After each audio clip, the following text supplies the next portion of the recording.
Le whawhianga ma le sunga ya asua Felice Mikaele I na ua 5 minuto te anei le tula se furu le tautua wha ua pēr si whaunga le lau mua Wellington. Ia le fo ato e taliu mea tātou wha sa launga ia I le tātou ofisa au tū I Porirua numero 5 se fuma le tāsi man Kevin Avenue Porirua I Wellington. Ia ua le toi wha awino le tātou tautua. Le yaso ia mai fo I ma le tātou proclame pe o le ato le tai au. Ia e pei ona whaafonga mai mo I le tātou tinu I le tautua mai la uso le talinga le sunga li o ia tū fuefiso. Ia whapefo I le sunga ia tā sesa lam sam. Ia le tātou tautua nao le ato le tai au. Mai le tātou ofisa au tū I lalovaya. Ia e pei ona iai leo whatoa mai atu. Ia le taimini nei. Ia leo le a whangasolo atu ia tātou whaamrianga o kisimasi. Ia ma le tau sangfou. Ia e tai whaale malo e ka le sia whaala tonga. Ia e meise hili malilenga. Mai lea malo le malo Samoa. O whaamrianga fo I o kisimasi. Ia ma le tau sangfou. Ia le fionga. Ia tui ma le li whano. Ma le toa swala wile lua. Ia o whaamrianga o kisimasi. Ia mo le tātou watinuu. Ia usimaya le whaafonga. Ia le kisimasi Samoa. Si ufonga le lau mua.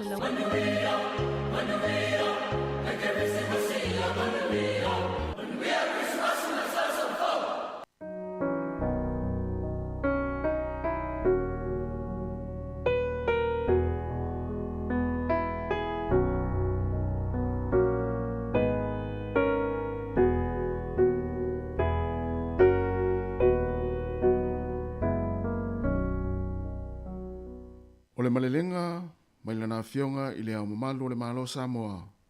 Tui mo le li whano, wa le toa, sua lau vi le lua. Mo le kirisimasi, lua afe, lua se fulu ma le lua. Usi maia, le whaafonga. Lau fionga I le sui le fono sui tofia. Lau fionga I le tamaita I pale mia ma le kapeneta. Whapea minista langolango. Lau fionga I le whamisionsili, ma li ma tamaita I o le whamisinonga.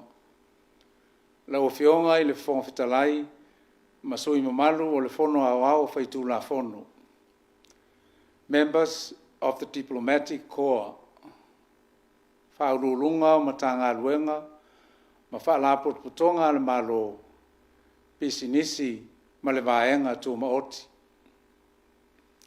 Le paia o taitai o ekalesia, Whapele paia o si tauranga I le atunu.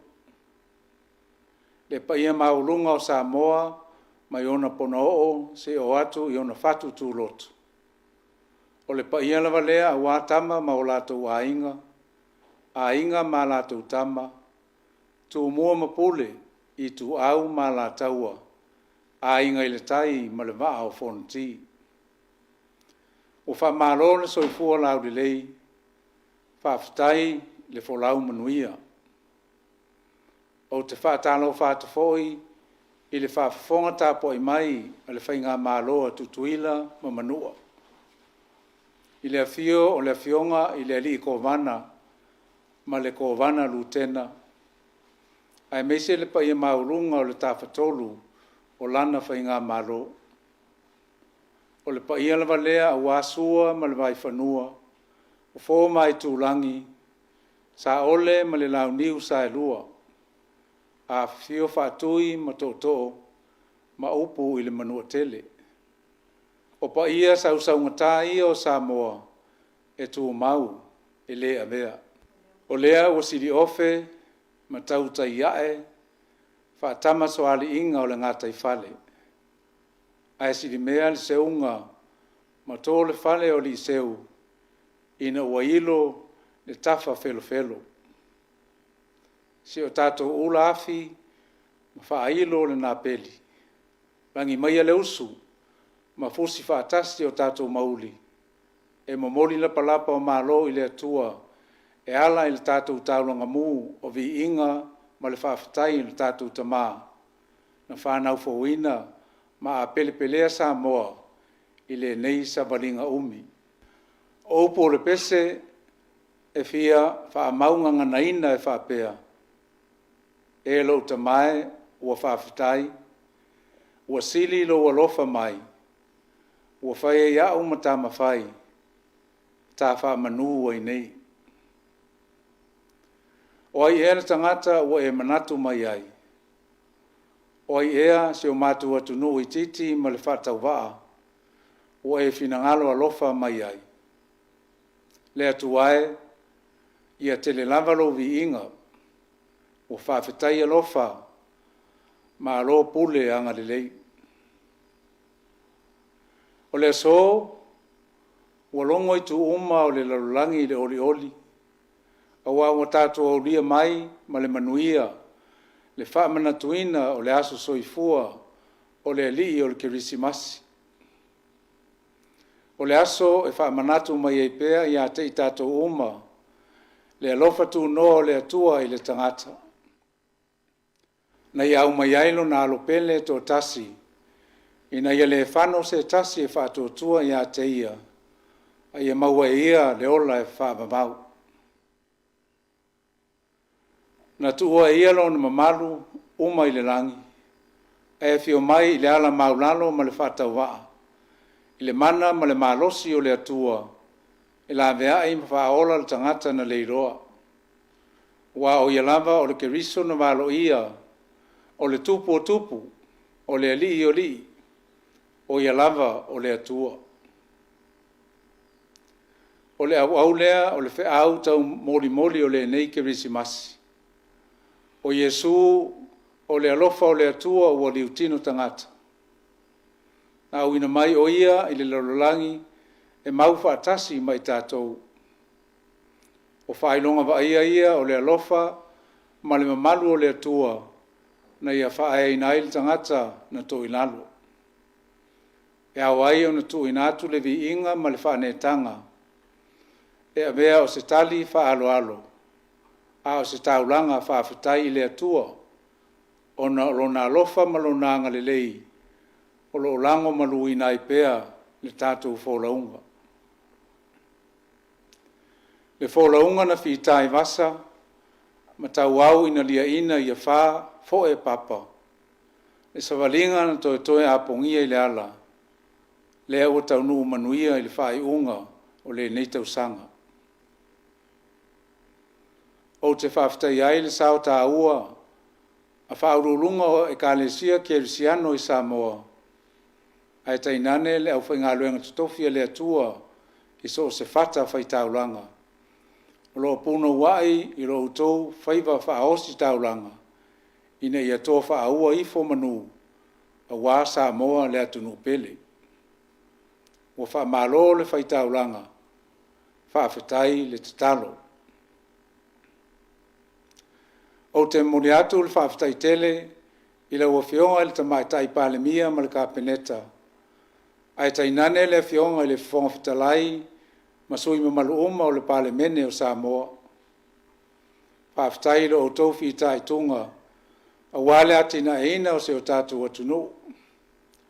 O tau le sa eili le paolo, pe alo ese mai le tūtonu o le la, ono lo tau alo lofa moni i a Samoa. Whawhitai le ngā lulue, whamalo le whaasoa, mo si o tātou atunu. O te whamawina le nganga whawhitai, i le whionga i le whamisionsili, ma li ima tamaitai o le whamisinonga. I la au tau pito la au o lo tau a veina pea, ina ia malu le tūla whono. Whawhitai tele le pale, ma le whātotoa. Le au whai ngā luenga ngā lulua le malo, i le tau aveina o au nanga ese, o lo au tau whātinoina, i langolanga suai le malo. Whawhitai le whaea ea ma le whai taulanga.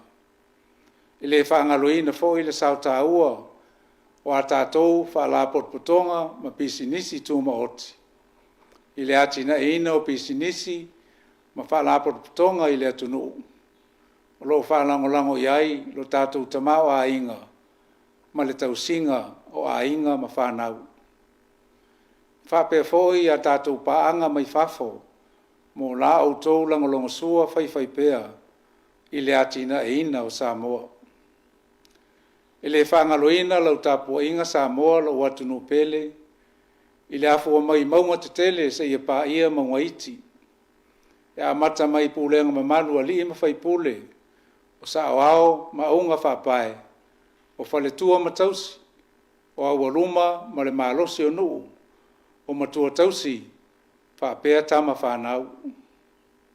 O whaafitai le tapuai, whaamalo whai o le whaiva. O le upumoni, o whai ngā nuu mā popo ma whealofani, e atangi ai whai ngā nuu le lei, ma soifua sa o loto ai ma while mū, ma maele ngā tangata uma e whaalalo le vau, ma whaael tai. A whai fo e tō ese a nuu poto poto.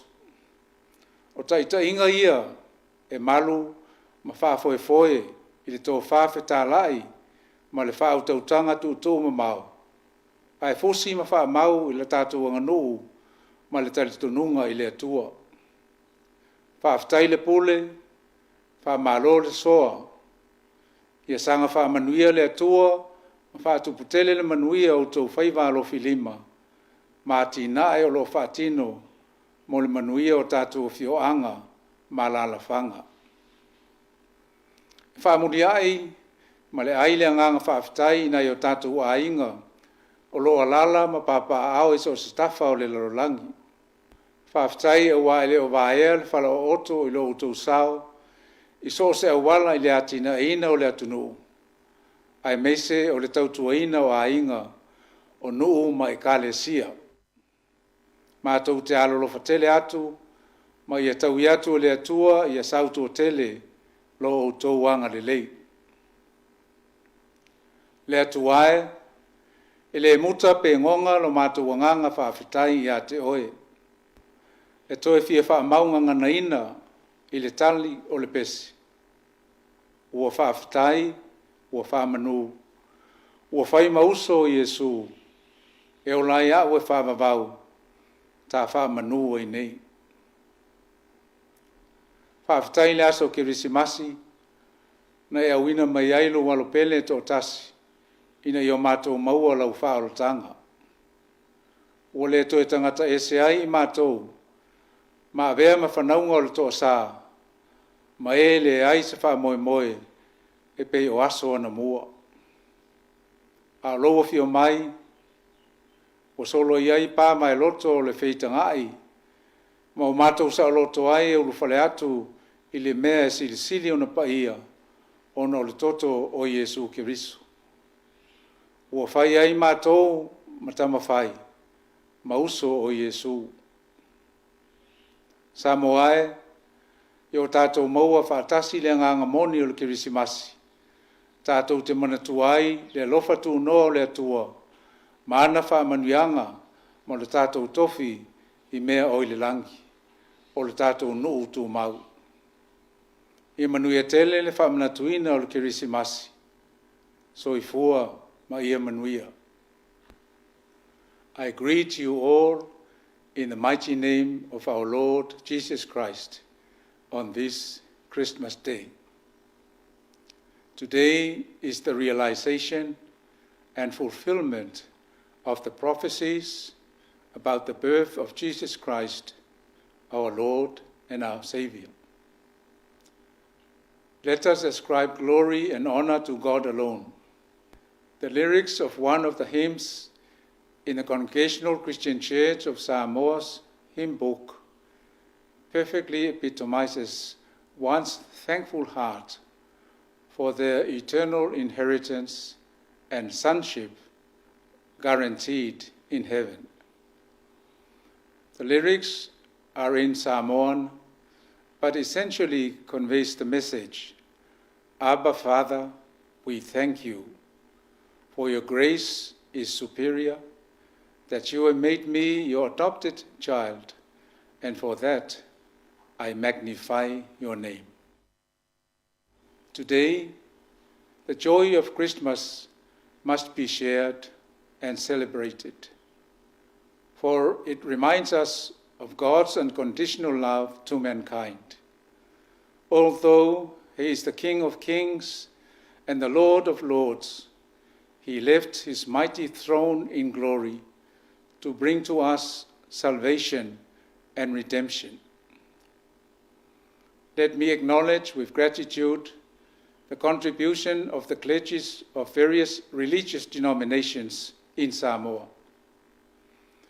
Thank you for continuing to uplift our nation in prayers.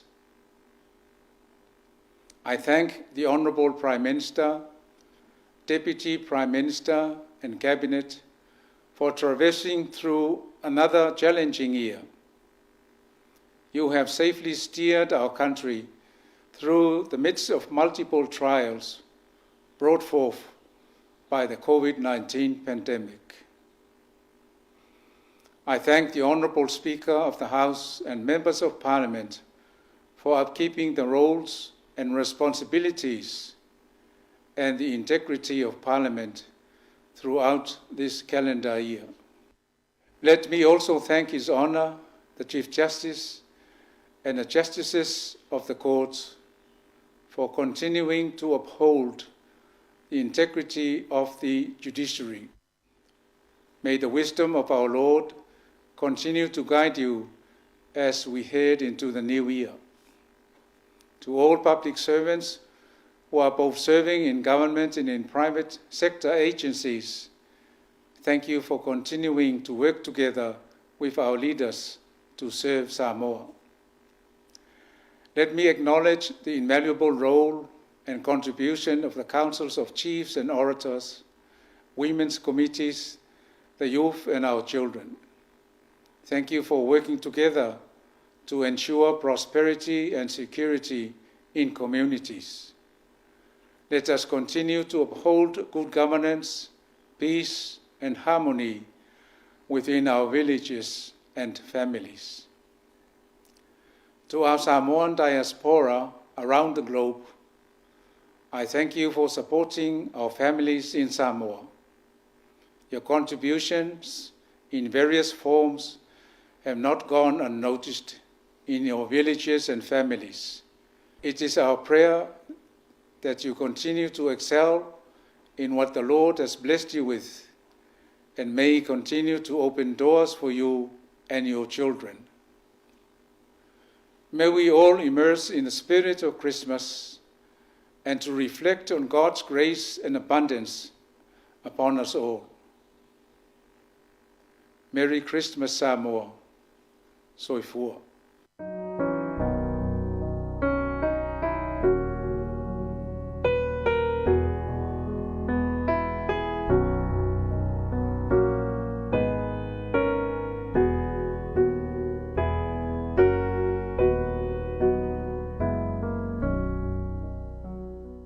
O se mai alau whaafonga o le whaamanianga le nei, mai le fionga le tamaita i Palemio New Zealand, Right Honourable Jacinda Ardern.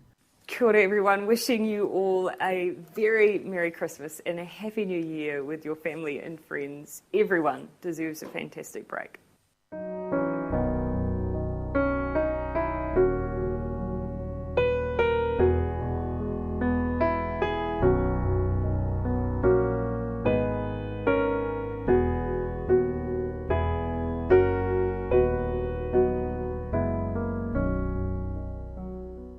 O se mai alau whaafonga o le whaamanianga le nei o le kirisimasi ma le tausanga fō, mai le sunga Anita Baker o le pule no o Porirua. Talofa, it's Anita Baker, the Mayor of Porirua. I'd like to wish you all a Merry Christmas and a Happy New Year. Stay safe in the holiday season, stay clear of COVID and look after each other. And I look forward to catching up with you in 2023. Papatai.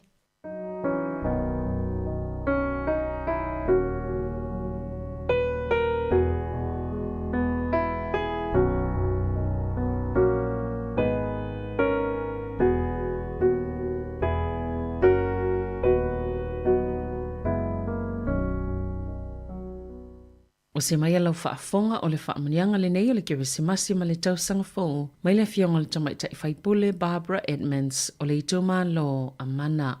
Malo le soifua manuia. It's Barbara Edmonds here, the Member of Parliament for Mana. Manuia le kirisimasi ma le tausanga fō, wishing you and your ainga a Merry Christmas, a Happy New Year. Stay safe, drive carefully, and enjoy what the season brings. God bless you all. Whaftai.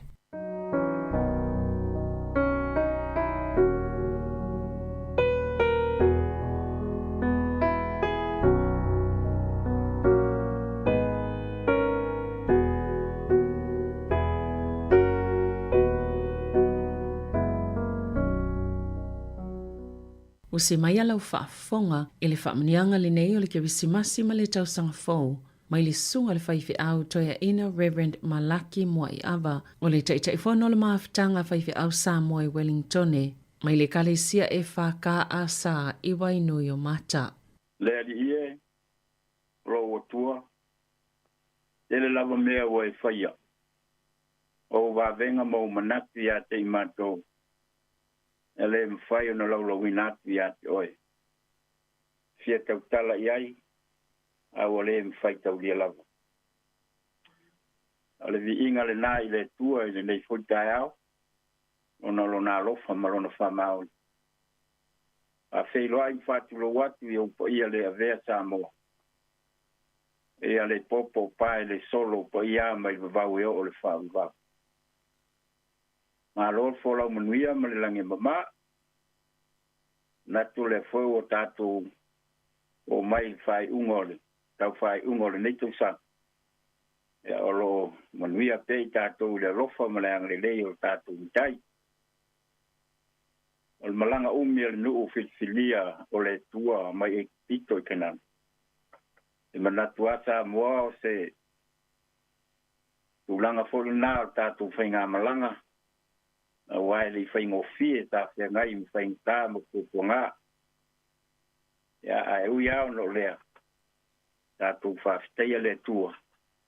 Ia o tātou au lia manuia mai le nei fōi whai ungo le nei te sanga.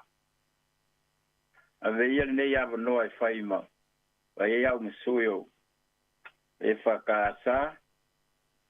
A leo tuai i o mātou mō ngā lofa mwhamanianga o Christmas. A kausang fau. I le pa ia man mamalu o seo tātou tinuu. Pele Samoa. Pa ia whale tinuu, pa ia whale malo, te nane pa ia whale tua. Ia e whape foi nei tātou uso to ke lau mai malama le tātou ngangana. Lia tele Christmasi ma le kausang fau. Pa mnitia foi le Christmasi ma le kausang fau. Tāpo inga nai o manu. A ro lava tāpuai. A stai taro. A o whaiwa o tama whanau. So sen tātama so se walawina. Ia atu foi le Christmasi. Te mātou e kalisia i wainui matu. E whakaasa. Ai tō ina nai lo mātua se o ai whanawit. A lo foi le wholau le neito sanga. Ole samasi mal tau sang fou stunga va finenga ya mia mal pertua ya langi elen mal pia le kalistia e faka sai por rua ya for ki samasi mal tau sang fou le fonga lo mua sionga le lipule as masanga moresi mal malo la finga wen e nane lan komiti fa foi la sionga e telefon un mofono mutangi. Ja, va pe foi la valor komite mamal. Le upumoni o lele o mama yoa o mama foi te loa sa sabo. Ina o sa ila fatu tenga le neto sanga. Le ngalo foi nei pa anga i soi fu malolo ina. No fionga le lipule. Dr. Dangalo Julia ulu. Mala wa fa be foi le lipule ya nai mala finga renga i lo hat. Ma lo lava ngā lulue. A lo tau tai. Nei fui tau sanga ma se au mga ruenga. Ia upo a se unga. Au mu mal whao seu. O se tongi e seu na langa tila. Mai wha pulo i kua lima. Ia ma lo lava whaiwa. Samoa. A pena i o tātou sa Pasifika uma. Ta pina ina whale anganga le tātou wholaunga. O le nātau sang fōu. O fōtua i mai. Wa tātou te le iloa tanga e whai le vastu. O pufoi la ngātai whale. Teimi a sasi e tanga le tau tai. Teimi fōle nā asa e whaiwa. A opu tua vau.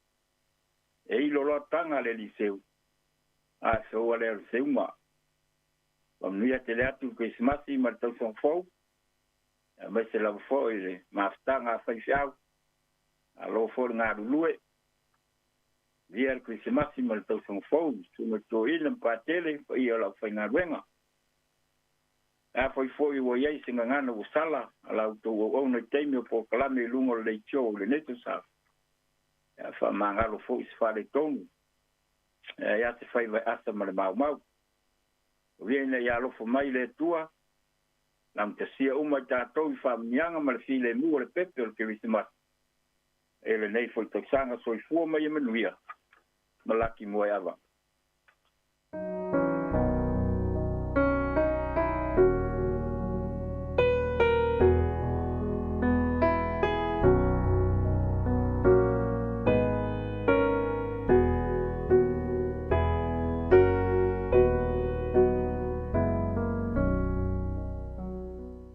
O se mai lau whaafonga o le whaamnianga le nei o le Kirisimasi ma le tausaga fou, mai le afionga ka tena le John Dew, a ki epikpo o le puleanga Katoliko I Wellingtone.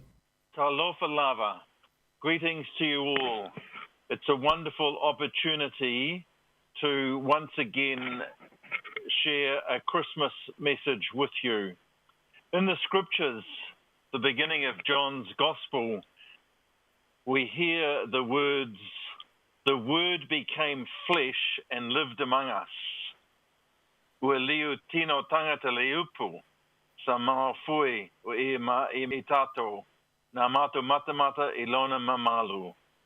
The Word of God lived among us. Amid our Christmas festivities this year, in families and communities, we will hopefully pause from time to time and give thanks that Jesus, God's Word, lives in our world. God's Word lives among us. That's what we mean when we say the Word of God became flesh.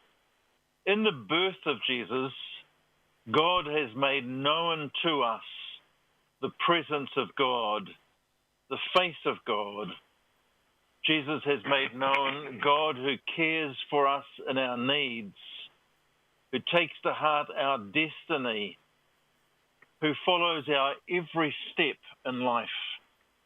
Our God is not a cold, detached bystander. Our God is God with us, Emmanuel. The first Christmas was the event that changed human history when God became human and lived among us.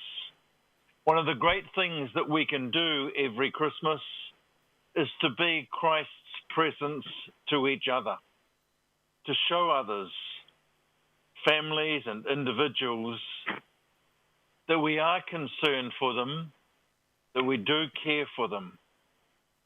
Whenever we show compassion and tenderness, whenever we brighten the daily dreariness of others, when we support the faltering steps of others, when we comfort people who are lonely, we are actually showing the goodness and the love of God. We are able to bring light to the lonely, and we can be the presence of Jesus, the Word who became flesh and lived among us. As we celebrate Christmas this year, I wish you every joy and every blessing, and pray that we all take time to be Christ to one another. Manuia, le Kirisimasi, ma le tausanga fō, manuia.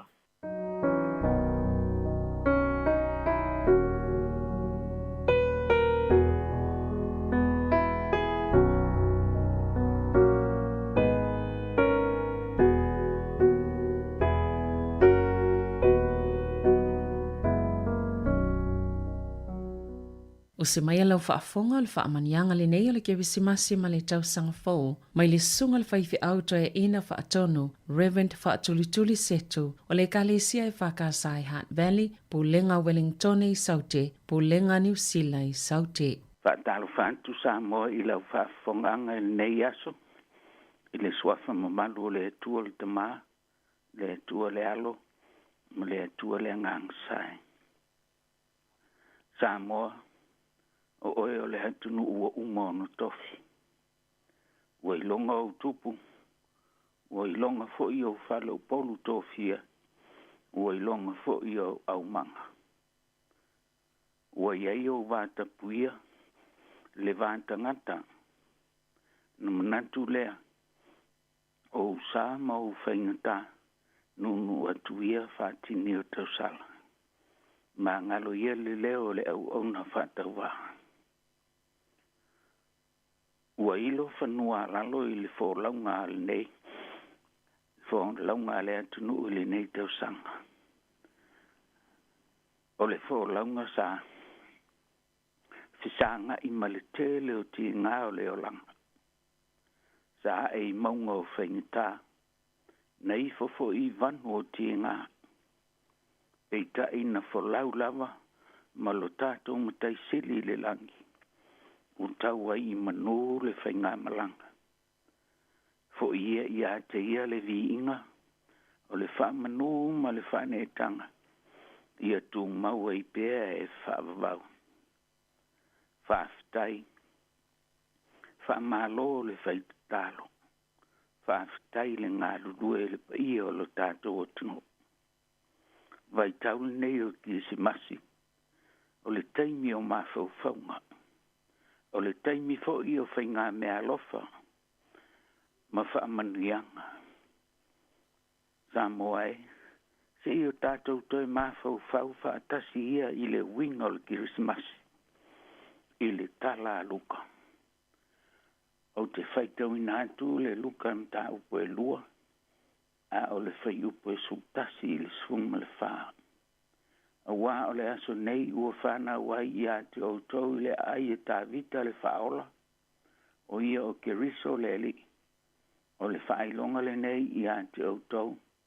I loe outou le tama mea mea ua au i le ie. O lo ta oto i le whaneman.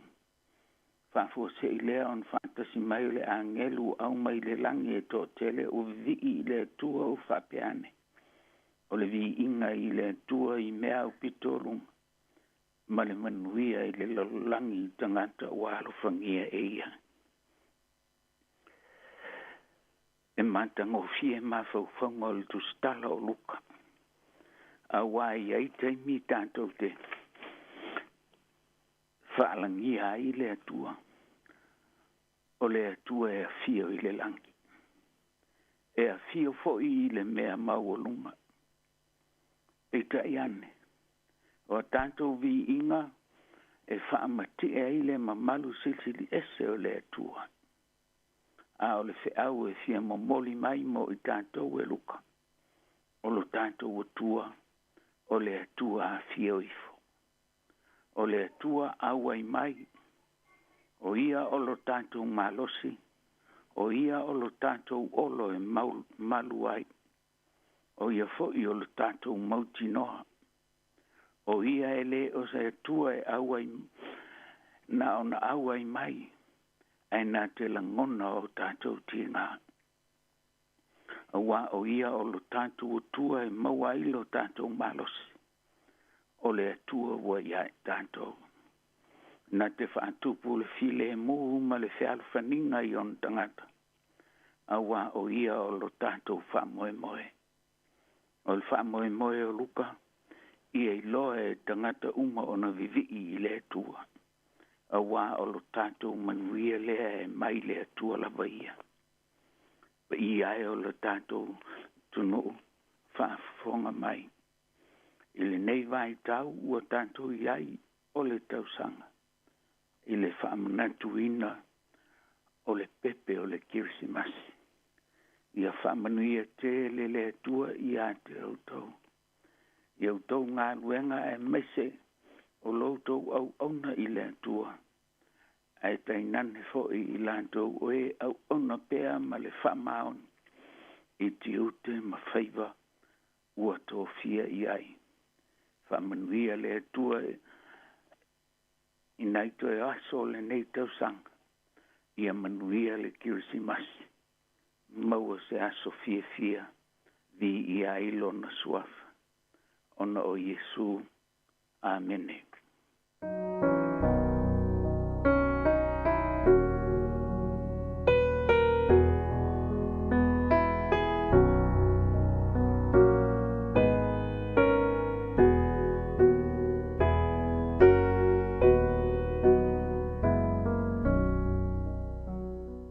O se mai alau whaafonga o le whaamanianga le nei, mai le sunga i le whaiwhi au toia ina Reverend a ufanga whaafia mawala i wao, Pulenga Wellington i mātou, matanga luenga laumua o Aotearoa. E ka le sia e whakasa Cannons Creek i Porirua.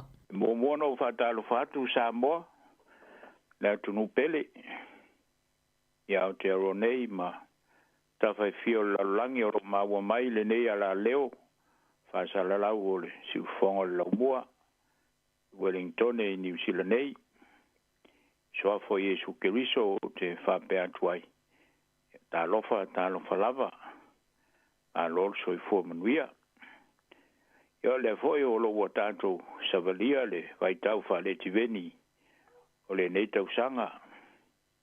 E tā ua i o tātou loto mo tātou wanganga. Lea sa tātou fōlau mai, nei tausanga tani mawai atu. Ia o se ngalue foi ma se au nanga, ai a se tautua. Mo nei o tātou ainga. Ia a wā malava me umaile, ngā luenga le tua. Ala i le tō vine ma, le tō vine. Ma le fata whaitaulanga, ma le fata whaitaulanga. Io le kare sia lava lea, le ainga o Keriso. Wa le foi wala ngona le o perfetanga o le neiva i tau, wha le whenga inga tuai. Ai a foi se tua lalo wha le tala le lei, wha le whenga inga fau. I le wingo le tiveni, le kirisi masi lea wo mai, wo i whaitutoa. Wa la i saia o lo wha pe mai. Wa i ea ua na fuatia le sami. Wana fuatia le langi. Wana fuatia le ele. Wana fuatia le maunga. E te le iloa ea. E te le i whaalongo ea. E fōringa ua tū whesili le langi le lalolangi. Ia e sa u perfetanga ma baloanga. O le atua o le whaavavau. Samoa o le atua o le whaavavau. Ea. Na te avatua le malosi e o vai vai. A o e o le eise malosi. Na te whatupu tele ina iai le malosi. Lea ua tupu ai le fia ma le oli oli. Le foi na ngana ai le whaisalamo ma whapea mai. O le mali ai lo manao i melelei. O le whafowina lo tau le lea whape o le aito. Se whaai loa i nā mānaia. Nā te wha ori orina le loto e ta pena ai le tātou kirisimasi. Wā o ia lava wana whaia mo i tātou. Nei fwoi vai tau wha le tiveni. Wa wha ali mai le atua. Le fwoi na perofetane ai wha le whengenga fōu i ane. Whai mai sai le amatanga le upu. Sai le atua o ia fwoi o le atua.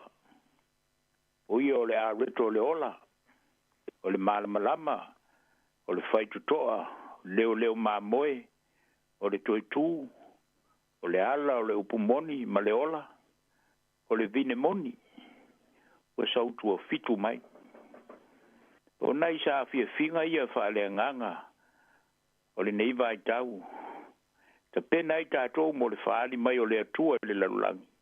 E ala ia Yesu le li o Krismasi. Le nā foi wa whawai ai o tātou tai au whaitawina. Whale atunu, whale malo, whale kāresia. Wāwai nei Samoa i le tala lei. Nana leo le fia mnofnofo. Pio ana fionga o te le whalolongo o wao siona. O te le mapu fo i o wao Yerusalema. Se ale winga. O ia te oe maa. O lava le aipa ia, maunga pa ia, uanga ngana mai. A walo ta auto ai nā lau ta po inga ma le whenga inga.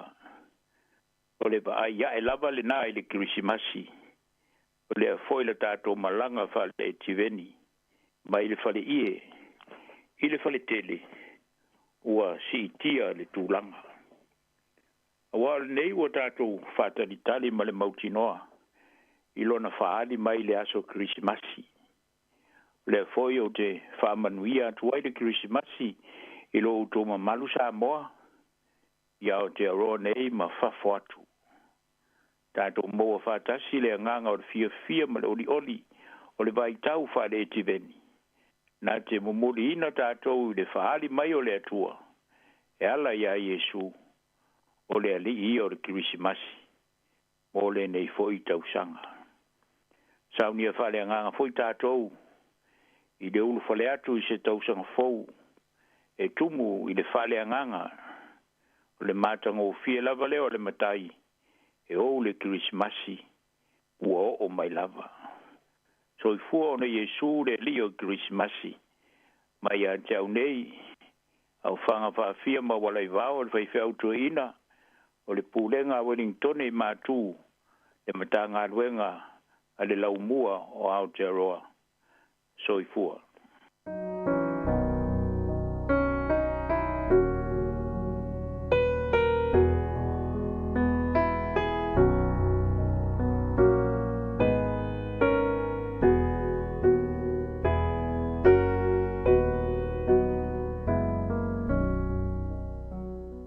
O se mai alau whaafonga o le whaamanianga le nei mai le sunga le toia ina, pasta taima le langi, sani taima le langi, o le eka le sia whaapotopotonga le atua i Wellington e Baramboa.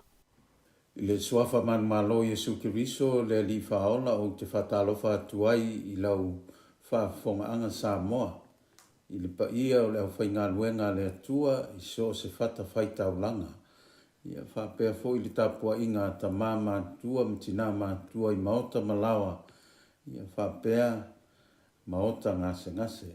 Patalofa atu fo i lawa fionga a whamsanga te aru moresi. Ia whapea le mamalu o le au whai ngā luenga le ritio. Ma lo le ngā lulue, ma lo le soifua maua ma le langi ma. Sina upu whamalosi mai le fionga le atua.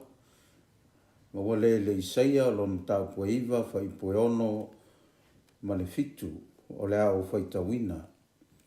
A wā ua whanau mai mo i tātou le tama, ua fōa ina mai mo i tātou le atali, e ilona ua le malo, e ingoa fō i o ia o le sidi ese, o le fai pule, o le atua malosi, o le tama o le whaavavau, o le alii o le file mu. E le aise mea ngata mai ai lona tele o lona malo, ma le file mu o lona malo i le nofo alii o tāwita ma lona malo. E whātū mawina ma wha mausali i le wha masinonga ma le ami tonu, e afua mai i ia ona pō e o i le wha vavau, e whaia lea mea i le maa ele ngā o Iova o au. Whamanuia mai le atua i le tātou whalongo ma whai taula nā fionga tu mau atu ia te ia lona vi inga nei e whavavau. O se whamalosi mo i tātou le neita e au, ia manatu e o lo tātou iai iaso o fianga ma le whamanatunga o le soifua mai o le pepe o le kirisimasi. Ai pei o na tātou whai tau iai lana fionga whamai o ia o le whaipule, o le atua malosi, o le tamā o le whaavavau, o ia o le alii o le file mu. O le manatu le whaataua i le nei tūla o le alii o le file mu. Ia pule le file mu o le atua i lo finangalo ma lo loto, a o tātou iai le nei vai tau, e iai fo i taimi e langona ai ua pei e fōringa ua leo ngā tusa le futia ma le umele. Ai o se whautua pei ona iai le fionga le tua i le nei tūla ia pule le file mu o le lii i o tātou loto. Ia tātou tofu langona le tāua o le nei aso pei ona soifua mai ai ma tātou whamana tuina le soifua mai o le pepe o le kirisimasi. Tauna ianga le atu le atua whamanuia atu i a inga i a kale sia o nuu malalwhanga. Ia ai maise o le tātou watu nuu. Tauna ia iaileanga le leo le atua o no Yesu. Amen. Ve foi le nei avanoa e whaaleo atu ai se langona vai, o le a o whaase tua ngalu mai le mafutanga tu whaatasi e whaife au ka le sia ese. I manuia tele le kirisimasi ma le tausanga fou. So i fua ma ia manuia o lātou au auna. Pasa tsani taima le langi.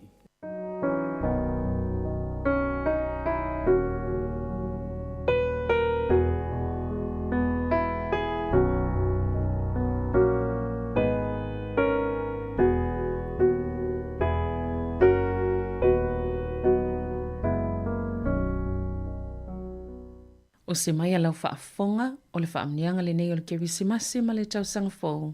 Mai le apostolo talo sanga kome o le teitai o le ekalesia AOG Church of Samoa. Whaifi au ekalesia AOG Church of Samoa i Porirua. Tula ia, i nā malama ia. Wā o mai lo malama. Wā e fo i le pupula o le li i o runga.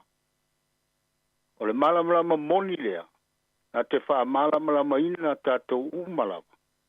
I lona maliu mai i le larolangi. Sa i le larolangi o ia, na ia whaia fo i le larolangi. Ai le i loa o ia i le larolangi. Na maliu mai fo i o ia i lona lava nu o Israel. Ai le Italia o ia e ona lava tangata. Samoa e. I tātou talia o ia ma whātua tua i lona suafa. E a vea ai tātou ma whānau a lea tua. O mo ngā lofa, ma whāmanianga o le kirisimasi ma i le si ufonga o le laumua i Wellington. E whāmani atu le kirisimasi ma le tausanga fōu, i au tau susunga i whawhengainga lea tua. Ma o tau whale tua. Whape e ka le sia taitasi, o ngā lurue ma au nā tuai i le atua. Whamanui atu le kirisimasi ma le tausanga fōu, i laua fionga i le minister, ma le whaletua, whape le ai ngali. Whamanui atu le kirisimasi ma le tausanga fōu, i fionga i whaipule, ma au tau whaletua, whape ai ngali. O tupu matamali, whaletua matausi. O tama matina o si o tātou atunu. O tama mateine, e o lava i alo mawhanau. Ia maluia le kirisimasi, ma le tausanga fōu. Whamani atu le kirisimasi, ie o whaafafonga mai a ai o sulu whainga. Whamani atu fo i le kirisimasi ma le tausanga fōu, ie o whaafafonga mai a ai o whale pui pui. Whamani atu le kirisimasi ma le tausanga fōu, ia i latou umalava o lo whaafafonga mai i le siufafonga o le laumua, i so se i tū o le nei lalorangi. Whamani atu le kirisimasi ma le tausanga fōu, i le pūlenga o le siufafonga o le laumua, i le taitai fono whapea le komiti. Whamani atu le kirisimasi ma le tausanga fōu i lau susunga i le li pūle o le siufafonga o le laumua. Lau fionga awha masanga ma le whalitua, ma le au whai ngā luenga, e wha maa lore ngā lurue.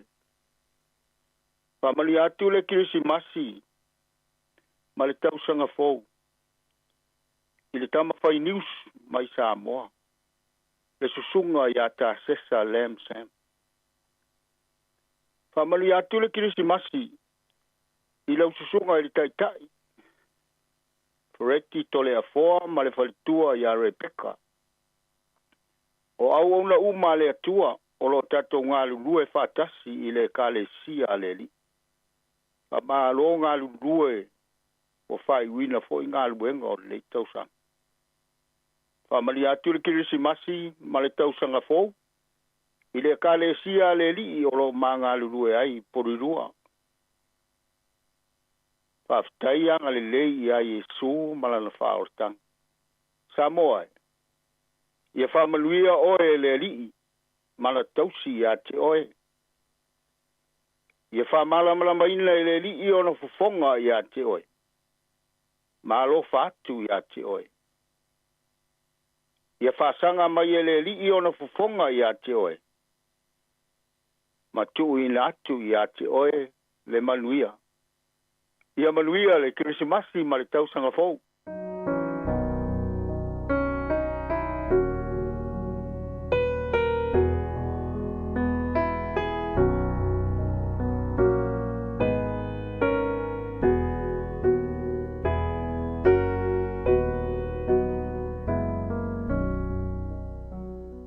O se mai alau whaafonga o le whaamnianga le nei, mai le sunga Reverend Anetere Asao o le Church of the Nazarene Wainui o Mata, ma o le whailau tusi o le maafutanga whaife au Samoa I Wellington. E avea ia le nei avanoa tā ua, o te whawheiloai ma ofo alofa antuai, I le suafa manu malo Yesu Keriso, lo tanto wali I whaola, I lau whafonga anga Samoa, o tau pa ia, wa uma na aisa, wa uma foio na fusi le awhalaloa, ma whae lunga o le fata, o upo le tia vavau, o upu lava ia Samoa.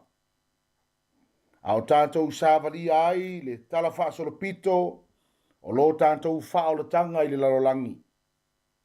Wa liu tino tangata le atua, ma ua mau foi o ia ma I tātou. Ao tātou mawhau whale anganga, I le mea lofa na tu ina mai le atua, wa le lawe ina o tātou nganga mai le angasala. O le fesili mo I tātou, o ua tāpena o tātou loto ma nganga, ai maise o tātou mawhau. E ta lia le tala le lei, e peo na ofo mai ailo na soi fua mo I tātou uma. Te manatu o le autu lea ma le wha moe, o le nei sa valinga o lo tātou iai e wha manatu ina I pea. Nei foi Krismasi ma le tausanga fou, ua whaita waso, o na tātou au lia lea I le alofa, ma le anga le lei o le tātou matai o le langi. Wha malo lava le folau manuia, wha malo fo I le ono sai, I fe au ma ngā ruenga ma tiu te whai, sa vala uina ai lo o tau soifua, ma so mātou nei ola, tātou te tautu ai to tono le tātou atunuu, e kāle sia nuu, ai maise o tātou ainga, al nei avanoa tā ua, e mamori alo ia tuai alo whaanga ma whamonianga o le nei Krismasi, ma le nei fo I tausanga fou, lau sunga I le au mamalu le malo si o tātou atunuu o Samoa, le tamaitai palemia ma lana kapeneta, sui o le fono sui tofia, le mwhai fo I na whangaloina, le whainga malo I se sae tutuila ma manua. Whapea fo I le whainga malo a New Zealand nei, o lo tātou whai malo ai mo le nei mai tau. Whapetoa fo I se whatalofa ma se whamonianga, I le maftanga whaife au Samoa Wellington, Pōri Lua ma le Hutt Valley. Whamalo le ngā lue, whamalo fo I le tautua, a wala I polo kalame masani e peo na vala uina ai lo tātou soifua, I lunga o leiti o, ai le ngata I lea o tutonu e kāle sia, ma a inga manuu. Le mwhai na whangaluina, le sunga le li pule ya afa masanga te alu molesi, ma le au whai ngā ruenga le si ufonga le lau mua, whamalo I la au tau au unanga, whamalo I la tau tautua matavela, ua langona e Samoa uma, le manuia o la tau loto, ai maise le tele o manuia, ma mea sa tau longo puia li iai le nei tausanga. Ia wha manuia tele le atua ia te outou ma outou a inga, ai maise le tātou sāvalinga.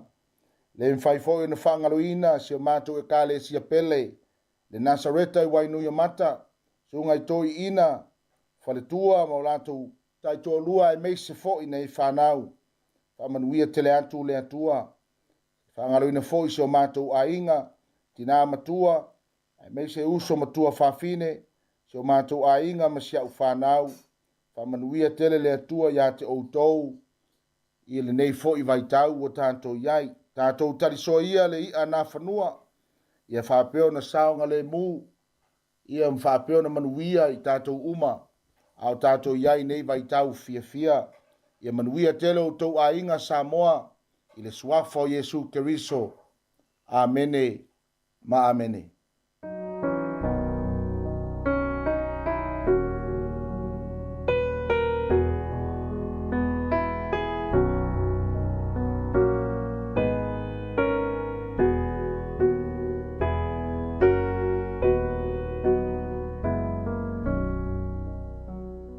O se mai alau whaafonga o le whaamanianga le nei, mai le whetalai ngā tonu mafono au e matangi ken a koe, o le taitaifono o le komiti whaafoe a le si ufafonga o le lau moa.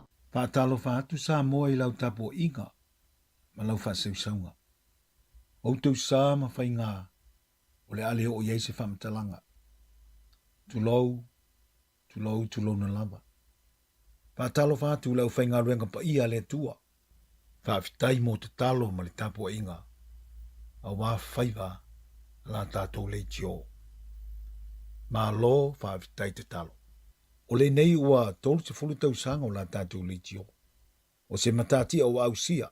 O le ulua I le tio Samoa ma le Pasifika. Ua whaavaina whaatula fono I te tono o New Zealand. Ma lo tau tua. Ia I la tau na amataina mai le ngā luenga. Ma lo le tau atai. Whaafitai sa ini ma lo. Whaafitai tele le fionga le whaatonu. Afa masanga ma le au whainga luenga. Ma naia ma maitawina le alualu I lumo le ata mai ma le matango fia poro kalama whelanu ranuai. Ua whaafia ina ma whaamalia ina ai le whaafonga anga sila si o tatou atunu. Whaafitai whai o le whaiva ma le langa I mele lei. Whaafitai si o mātou komiti whaafoe mai se le teitei fono ma whitanga whaifi au. Sunga le toe ina muai ava. Ma lo le lango ma le fautu ina o le pūlengo le leitio. Ia, tātou te talo. Ia mau pele ma losi ma le susia mai le li. Ina ia sa saa mai pele malama I le li pule ma le au whainga luenga. A wā le wha le leia atili o whaiva matiute. Ai mai se prokalama tala whea ngai. Mo le tautua ino si o tātou atunu. Ia, Samoa ai. A whaifo o lango mia le whala ma le utu sa I toa lau whaafonga anga I le tautua. Ma tu te talo I alafo ino ule aina. Tātou te talo I nātia mala nai tō manu. A wāso tātou ai moa tai au. Manu ia tele le kirisi masi ma le tausanga fau. Soifu.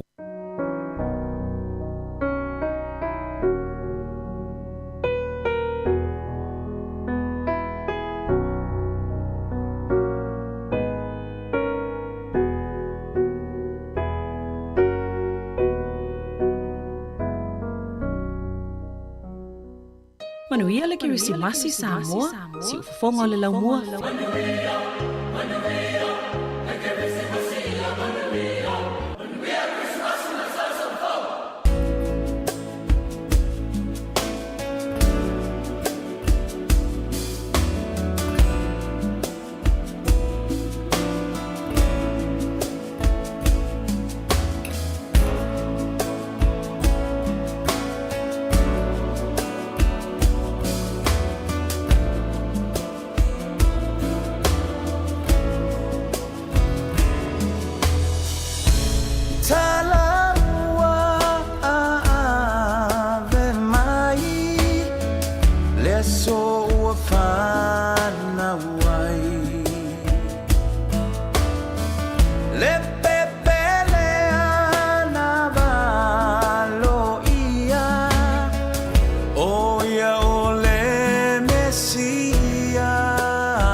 Let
Ile nei vaenga le tai au le tātou atunuu mātou te whalofa mwhaatalo whātul pa ia maulungo le tātou atunuu.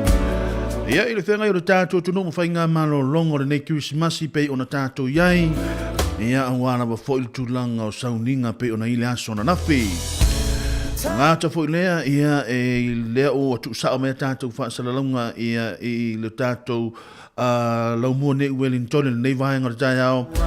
Ina ua vanu ne minute wa te ele tula suma te tasi i le tautua lava ma le unanga le nei le tātou ngala leo le tasi ono tesi ma le tasi whamo ia po le Samoa Capital Radio pei ona iai le nei aso. Ia i le ngango le noto mau lalo mātou te whalofa mwhaatalo whātua le pa ia maulungo le tātou atunu. Ia i ona tūlanga whaanupe le ngāta fu leo tātou whaafia inga taulangi mau lātou whaletua. Ngāta fu lea ia o i lātou malava. Ia o lo whaapena ona avea mau boma paanga le tātou ala leo.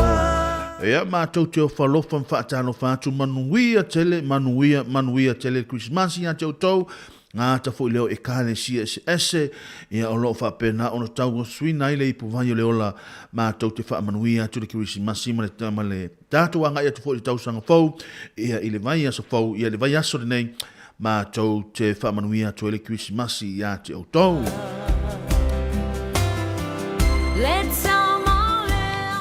Ia ngāta fo lea ia mātou te Mole tfele nga ngara whaftai tele lava le tātou porkalame le nei vahenga le tai au, pei ona iai le tātou porkalame tu sao mai Samoa, mai leo so ia tāse Salem Simon ngā ta fo ilea ia o le sunga ia tu fue fiso. Ia i le tātou ato le tai au, pei ona iai le tātou porkalame le tai au, ia na ua mai atu tātou porkalame le na, ia o tātou whaamnianga, ia mai le tātou au mamalo le malo, ia i lo tātou watunu pele o Samoa, ngā ta fo ilea ia o lātou umalava i o whaafia inga taulangi ia i to tono le tātou laumua ne Wellington. Ngā ta fo ilea ia o nisio i lātou ia morulunga o le tātou atunu le nasa tu i nātou lātou whaamnianga o le Christmasi ia a wālava ia le whaamnianga o le Christmasi o le neitau sanga lua whelua sumare lua.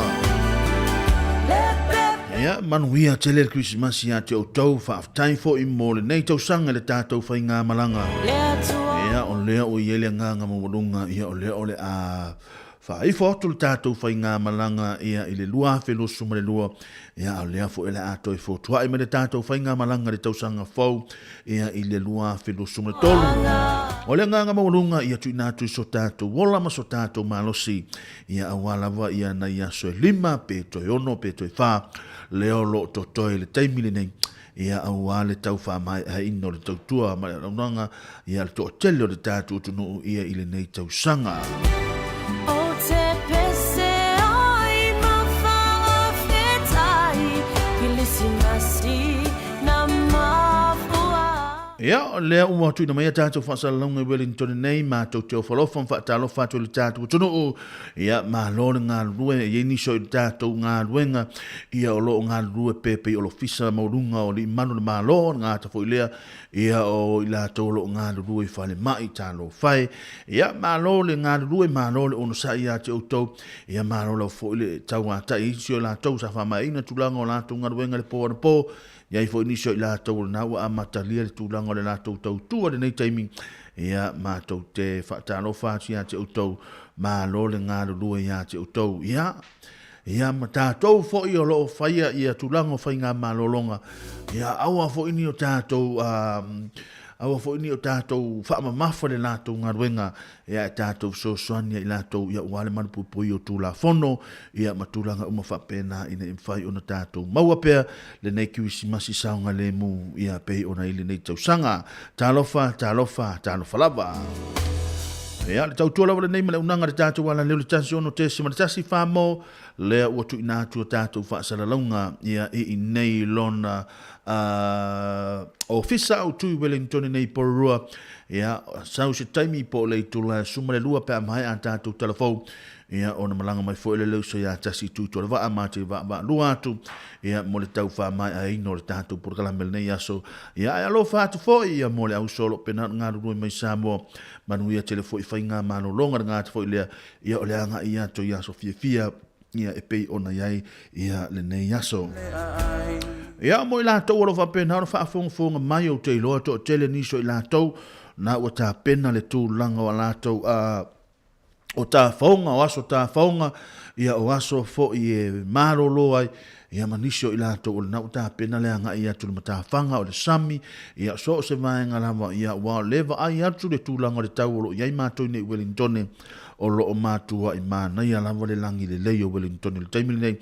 O le fautuanga mua lama le tātou ana leo le nei vaenga o le tai au wha mole tautuana ma o taua tātou. Walo mo whanau laiti ia pei o na o taua ngai ia i le tūlanga le whamana tuina o aso fia.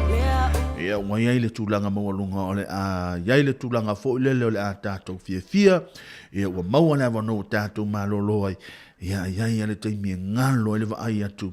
Ia i le tamaititi le wata mo e atu anga i le sami. Ia ina i mwhai. Ona malu puipuia pe lātou. Ia tātou te le mana o mia fo ni whamatalanga. Ia po se tala e mawhai.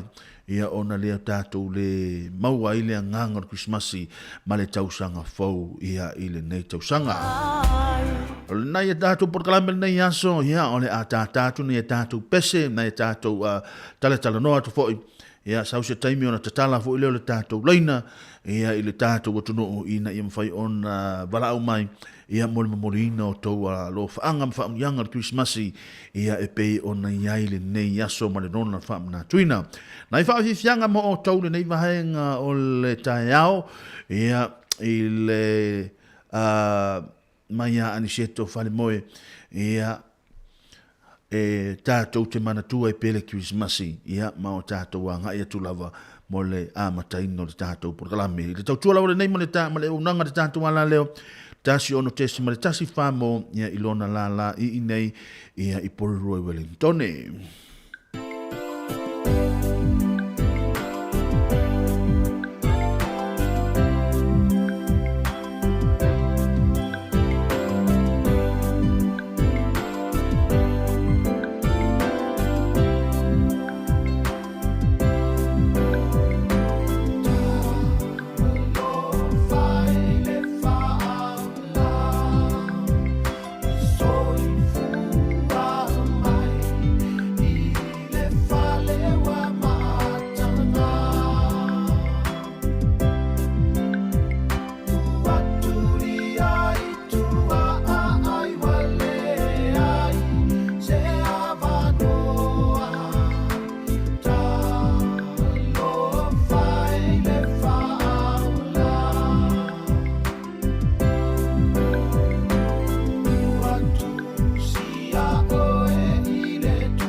Siva mai laia, siva Samoa e manai, ua e se suga loa no mea, ua leo lelea, ua leo lelea, pe a e lalo mai, pe ngawia ilo tino e mamai, pe ilo pilo pale fui ono, masi au pa a solo, masi au pa a solo, pe a e lalo mai, pe ngawia ilo tino e mamai, pe ilo pilo pale fui ono, masi au pa a solo, masi au pa a solo. Ua oma, pia nga kata moa, pa ali uma utanga, le te mea e tua, o ka tai mana ia, ua o le tau aluma, le tau po ua tata mai, o le piu le vai, o le piu le vai.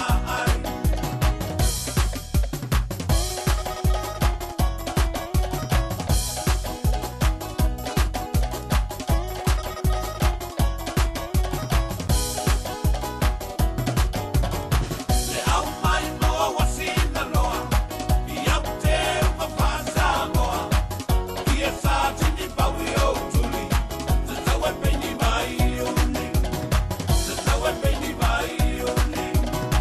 Le au mai moa wasina loa, i au te uma whaasa moa, i e sa tini paui o tuli, te tau e peini mai o ni, te tau e peini mai o ni. Ua mana ia o le poula, ua petanga i o au anuma, au whai pete sa o le nopo, le po ia mao popo, le po ia mao popo. Ua mana ia o le poula, ua petanga i o au anuma, au whai pete sa o le nopo, le po ia mao popo, le po ia mao popo. Ua oma, pia nga pata moa, pa ali uma utanga, le te mea e tua, o ka tai mana ia, ua o le tau aluma, le tau po ua tata mai, o le piu le vai, o le piu le vai.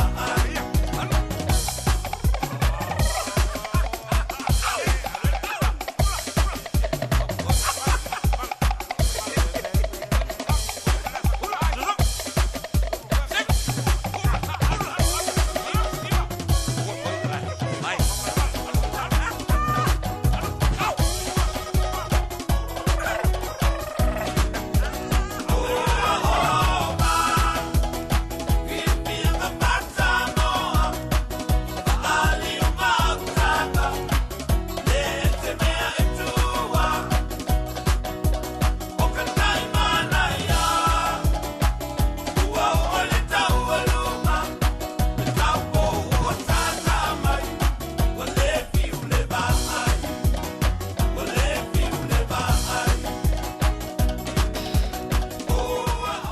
Ani seto fale moe manai pesenga pe on mo mali atu ngā ta foi leo leo sa ia Felice Mikaele ea manai pesenga nei vai ngara tau tau na tau fa te i mai le tula ngara tau ea a ono iai pe le tatu tunu i whai ngā mano longa wong te no le tau nei o le nā matua i maua le hawa noe mano lo le tino e le ngata la o le lei o le maua le taimi mano lo le le tino mai fi au mga ruenga i le aso na nafi ia i le nei matai au ia au le tūlanga o le māloso le tau mafutanga lea na halu ana nafi ia le ala ua mātua i tātou whaia le tala vo i le o le matua i fule e tau sami le aso ana nafi wana i loa o nei le aso mālo ma le aso atai au ia e mawhai ona mālo le le iai ia matulanga uma fo ile le tau sia ina la vo le tūlanga o le saunga le mu ma nai a tele e iai ni so i la tau ia o lo fa pena ona tau whai wala au mai ia le ala le a tatala ina atu le tātou laina mo i la tau ia ina ia mawhai ona tu ina mai au wha anu yanga Christmasi ia o aifo ini so i la tau ia o lo o maua le avanoa, ili maua le avanoa mawhai o na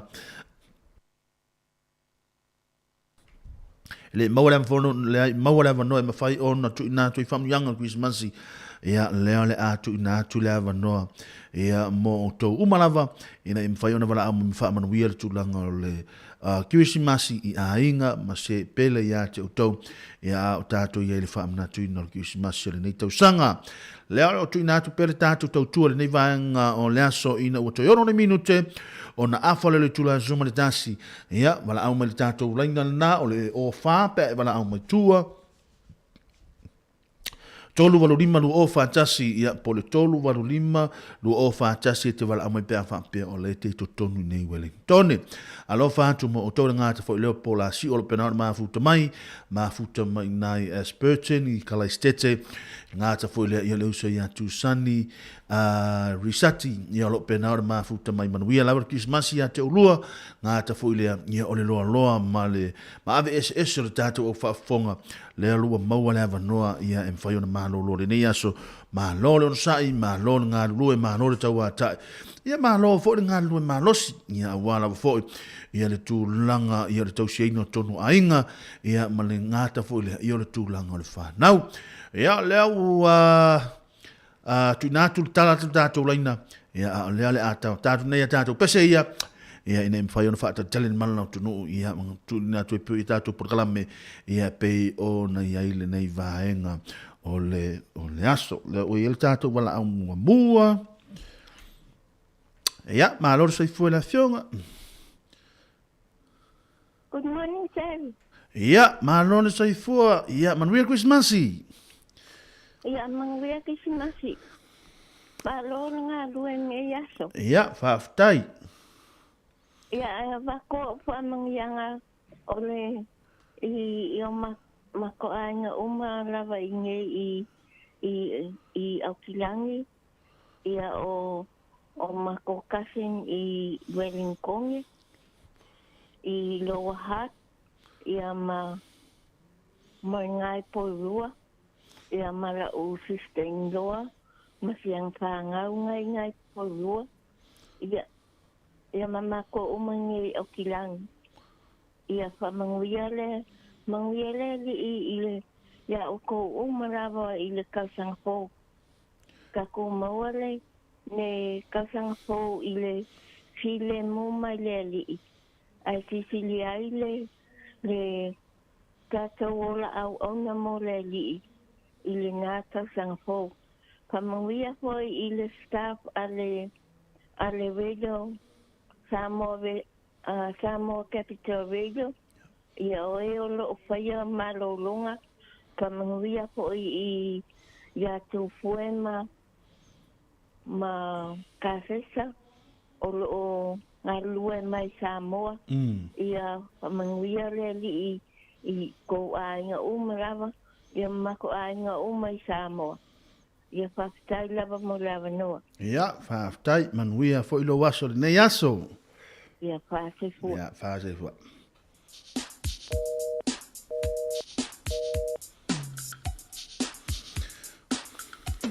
Feliz Navidad. Feliz Navidad. Feliz Navidad. Lewa talantu tātou leina mo i lātou umalawa lo pēnā no whia mana o mia le moli o lātou lo whaanga ia ngāta fo i leo wha amni ino o Christmasi ma le tausanga whau ia lea watu i nātou tātou leina o wha tolu walu limaru o whātasi po le tolu walu limaru o whātasi ia e mawhaione e wala au mai ia wale wha amni ino o Christmasi ia i le nei tausanga lua whi lo sumare lua.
afa nei le tula suma le tasi le nei vaenga o le tae au le tautou na unanga le tātou ala le tasi ono te suma le tasi whamo pe ona ia ilo tātou whamanatu ina le krisi masi le nei tausanga ia o le nganga fia i o mawhai ono tau maua le soifua lau le lei ia o sa mātou wola ia o loo whaapena ona iai pea ia le fsosoani lo tātou tapa au sili o le langi ia ele ngata ia o lo tātou au lia ma le nei tausanga ia a o se fianga le mwhai ona tātou maua pea o le fia ia o le maua pea o le tūlanga le oli tutono a inga pe o ngā rua iai o ngā tafoilia o ngā ruenga pe o na iai a tono nei foi tausanga ia niso i lātou a mia o no tūlanga o maliu ia ma le tūlanga o maliu ma le oti ia a tātou te lepo pole iai ia awa o le tūlanga la vale a tātou te angai iai a o le tātou angai pe iruma ia le nei soifuanga o lo tātou wola ma o tātou moutou soifua ma mātou wola o le nganga mawalunga i le mwhai o na tātou angai pea maalo pero tātou sa ia pe ona iai le nei kiwisi masi bori nei tausanga lea ua le toi umia se tātou taimi ia i le tūlanga o le nei kiwisi masi o na tātou wano te fo le tūlanga o le tausanga fau ia ele umi fo o na tātou tamo mo i le lunga afi lo suma le toru ia ai mai a fo ia o le tūlanga le lei ia ini sio tātou tunu e ini sio i la tau alo whaafonga mai o ia ini miti sa mawhai o na lātou whaataunu ina ma ua lātou au sia le nei tausanga ai whaapea fo i e le i au sia i a lau miti po o lau wha moe moenga le nei tausanga au e te pole le lope te ua whaanua ina le tausanga fau ia ngā ta fo i lea ia mo i lātou umalava ia o lo iai le taimi nei le tau ma mātou i nei Wellington o lo le leile tūlanga le tau ia tau ina ia manuia tele le Christmas ia o tau manuia tā whaonga o lo tau iai iai fo inisio i lātou o lo whapena o mafuta mai i lunga o le sami ia fo mai o lo le leile tūlanga o le sami ia tau tuanga ia le tūlanga se fulu lava pāua ia oe ia o se fulu lava pāua le tangata ia o lo whapena o na iai tātou taimili nei ia ma le tūlanga le tui le nā o isore ia le nā ia tau ina ia manuia te leo tau tā whaonga ia wa ia tātou walu ma tātou whanau ia ina ia whai ona manu pui i lātou ia i le nei aso fia o lo tātou iai ia tala te pele tātou laina tolu walu lima lo o whātasi ia mo i lātou o lo fia mana o mia le momoni o lātou o lo whanga ma whaamrianga o aso kiusimasi pei o na iai le nei aso Daniel Costello, ia male pesele ni vai mai e no more. No inga e no more. Lai o no lewe le tavalau. Ia, malolo saifua manuia lava le Christmasi. Malo, lava le saifua malange mai. Ia ke o koka mahali i malanga ruenga fika ro whenga ia. Ia, whaftai lava tina. Ongo le ngai ku mai deava ngō maangai anga. E mo dia koe fo ingi lo faanga mo le kirisimasi wa kako wa dia le manguia e mangal malo lava le so i fo mau ia ai ongi alo faanga mo atu e mo na yu fo yu a inga electoral le nei i tu Wellington lo ala fo ima ma o mai alo faanga mo atu mo le sunga le kai se auto in a ufanga fa fia mal fa tua ya sina ma le ainga ape po ia le unga le pensione te malolo ya senetari i lima faltua ya o seta malo faal ele sunga se out ya inga ya rico mata utu sopo anga unga le awa o malua ya talimitaki ma vai tu i male no faalo ya ape fo ele sunga le awa sosoani ya siriala e male faltua male ainga Fangalo ina poina tina matua tomato kaisia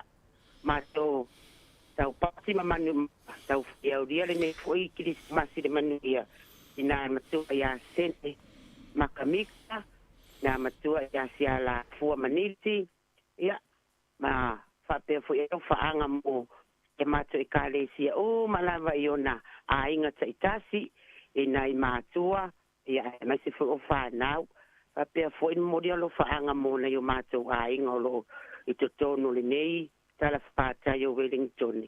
Ia whapea fōina ia o wōma e māsani lātou te sila fialo nei tangata. Ia whamani atu fōine tausanga fō mo le tau ofisa mamalu. Whaftai. Tua li pole ia e mese lau whai ngā ruenga si ufonga lau mua. Whaftai lava mo mea o mal nei tausanga. Ia mania tere lava le tātou walo atu mo le tausanga fō.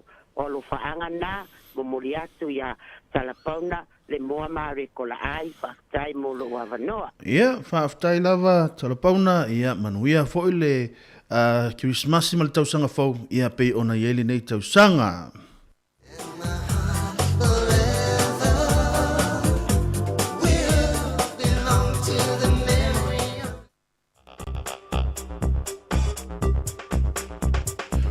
Tala te pel tātou leina mo i la tau alo wha maua le lewa noa e mwhai ona wana au mai ai. Ia a o lea le a tau mawhai e wha a si lo lau a tātou. E o mai lo fo i leisi a wari. Rono ingo le a wha vi vesi lo fo i tātou. E o mai lo fo i a le wha a tali e la o mano wha a rono ngia le a malanga mai nei le wa ulu.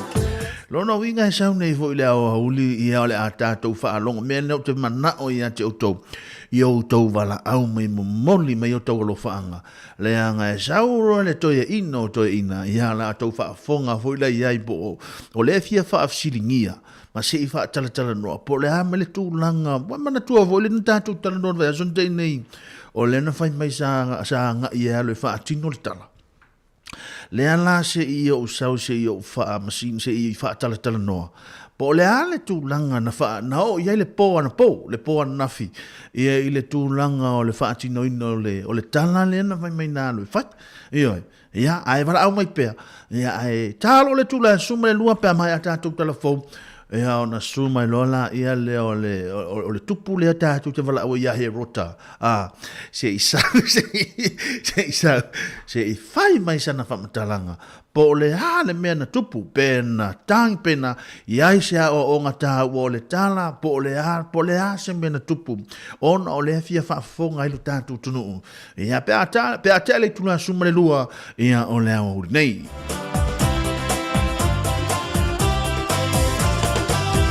Manu ia telem Christmasi ma le tausanga whau ia te o tau a ngāta whaulea i o ta māma tina mātu tū o le tātou o tunu o whaafia inga taulangi o i la tau o wōmu mapaanga le tātou wala leo o lo whapena o na māfuta mai i le ngāta i o Wellington nei o Kilani o Australia o Samoa i Amerika le ngāta whaulea so o se vahenga lava o lo tau māfuta mai ai whaaftai lau tau pito la au wa mawalunga e foi ia ma le leile tūlanga le aunanga ia pe au tau whaantasi mai.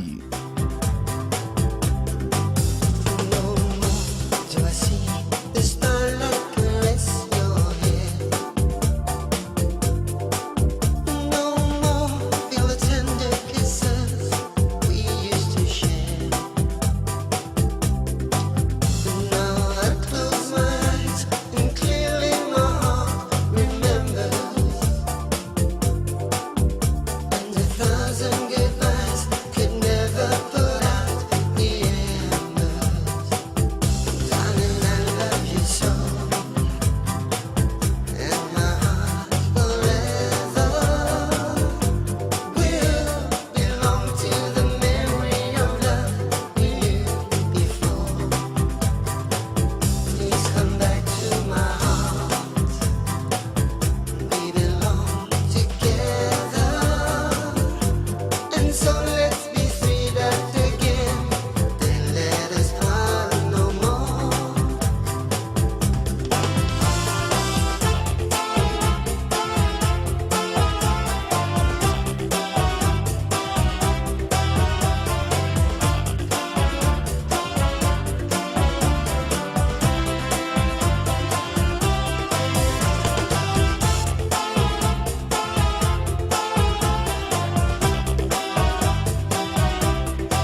Le wei le tātou mala au, ia, tālo whalawa o mawalo wa wanoa. Kalofa. Ia, mālono sei fua i le fionga. Kalofa fua, le sunga. Terry. Ia, mālono ba. O le foki na. Ia, mālono foni, Manuel Christmasi. Manuel Christmasi e Ia, kero uso. mālono lava, so le mālono uso ngā lulu nei tausanga. Mālono lava. O fionga le anga wei, te ngofu mai ngā wawaeng. Le ai, tasi e fo iatu sau noanga. E ngā maalunga ngā maki e kua o te ngofu mai. Whaftai lava. Mālo ngā lua i kai au so. Ia, mālono lava le msai. Ia. Whafkai pumara wangoa le ua, mawanga ia wangusakau, fasi pisi te rufa ungar vai aso le mawanga ia wangoa whamangu ele, disi masi foi. Ia, e sa o le sau noanga. Ia. Pe o le vai aso pisi lava le aso te unei. Ia, pe o le mafua angana le uto e tu ina tu e lava no le nei aso. Ia, mo fa seva no tai au. Ia, mana ia fu sosoani mo tātua tunu. Malo lava kau kua, ia. E whamangu ia masangi lau kisimasi. Mana ia. Whamangu kua, whamangu ia voi. Inga voi ngā, misio ngai e kalisia ngai kua le mok. Ia, mawalo no foni. Kisimasi foi le sungare.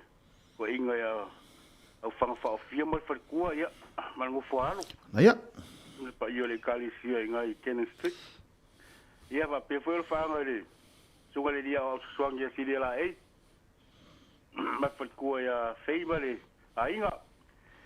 Ia whamangu ia kusau kambanga ka wha.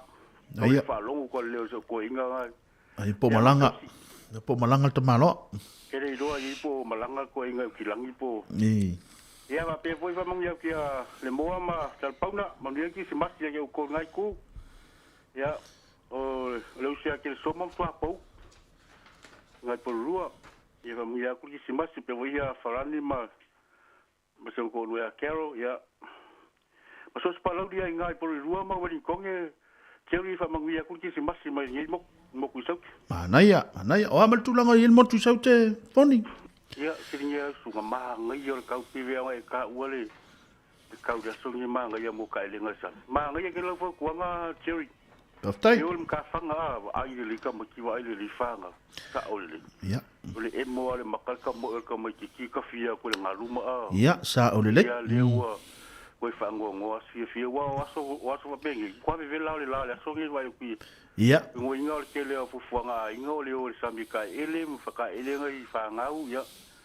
So kuanga sa ngale mu fa malo ko la sunga fa ngaku mai u ka uanga mo sa ngale mu ka ku. Ia, ma. Ia le ko ka u pe ya o ko. Ila le vai ko mai me su le la. Sa vidi malu mo sa vidi. Ia, mana ia. Le yangi me ke le fa ya po le me o le ka fa ka mo kima. Va ve mal fa le o le la ke le la u de ka vinga va o ka fa u bi ka mo ki de la ma is ka mo ki. Ia, le po fa isa papa kiu fon. E papa kiu ma ko ma fiza. Ma fa ah. Se ma ma fa. Ia, sa mana ia fu fanga. O me uma ngafi e si de fa ngale le fo e ri o so nga fa ia a. Ai te si de fia eri fonia e sauno. O ili stanga te pi mana ia pi amo e tu longa pi mana pi tau mana ia fu le manongi tau sang. Ah, tau stanga. Sa o le ala ko o ngafi pe mo ia fa ri. Fa ri ma ia ki ro ngale o tele ai ai. Ia. Ei dal ma ia fa ko a ko. Ko fa la la ia ni. Atai. Ia. O ma ia o le ala ia fe ka le fo vi vela lo la kamanga nga fe fa ile lansing. Ia o le nala. Ah, mana ia la fon fa tai la. Ai le ia te me o ia wai. E fa i papa kiu fa manga ko le sole. Boxing Day mo ka fa ia le se me o ia si dia ke u ia fa ngal li. Me ai o le so nga fu le ke le me ia. Ko ia wai me fa ma fa nga. Ah, me se ka ko ma ko ka mo ki. Ile o ka mo ki ko le so nga ai. Ai me so mo li. Ia, mana ia. Ah. Ia fa mangu ia kule ki si masile. Ko ofisa malole. Si fonga lo mua, malo al kau kua.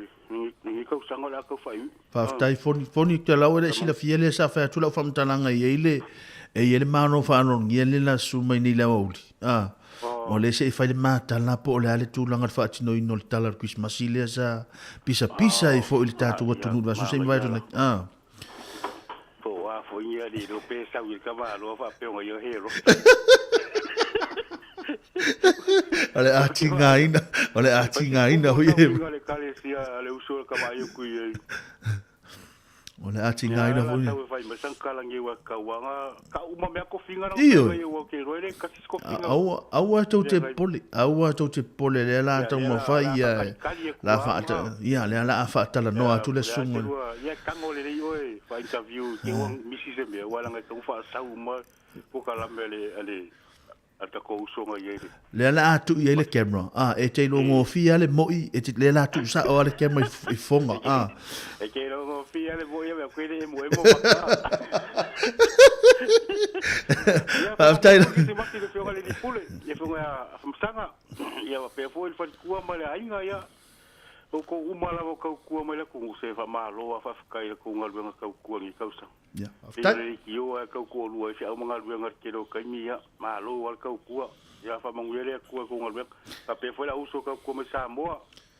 So ya tu fue ma kasesa. Malo wal kau kua. Ya. Pa ngal singa. Ya, whaaftai tele lava whoni, ia, manuia lava whai fuwhanga nei aso tātou whero i pēa. Ia, whaaftai, manuia Christmasi. Ia, manuia aso. Ia, whaatawa.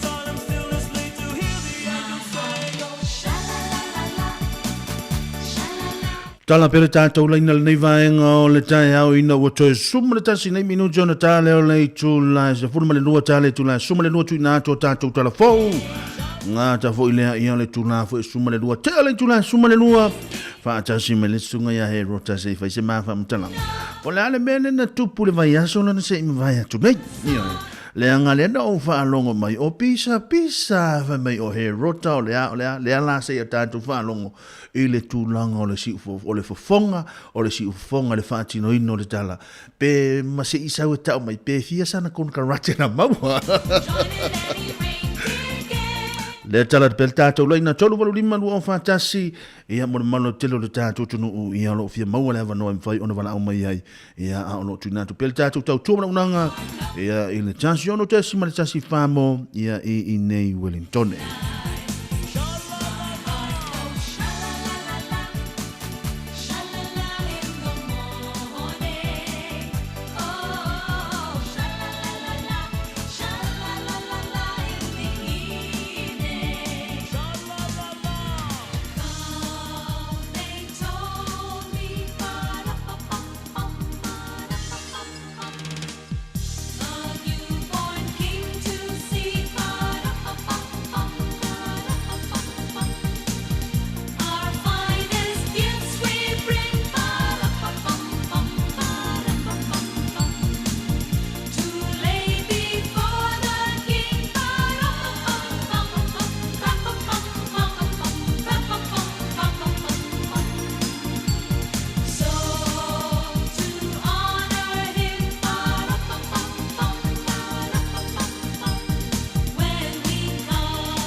Au talia pelo tātou tunu le nei vaenga o le aso. Ia le nei vaenga le tātou e valu nei minuto na tale le tula suma le lua. Tale tula suma le lua tui nātou tātou tala pau. Mai ni usila nei e ngata fo i leo tātou tala pau.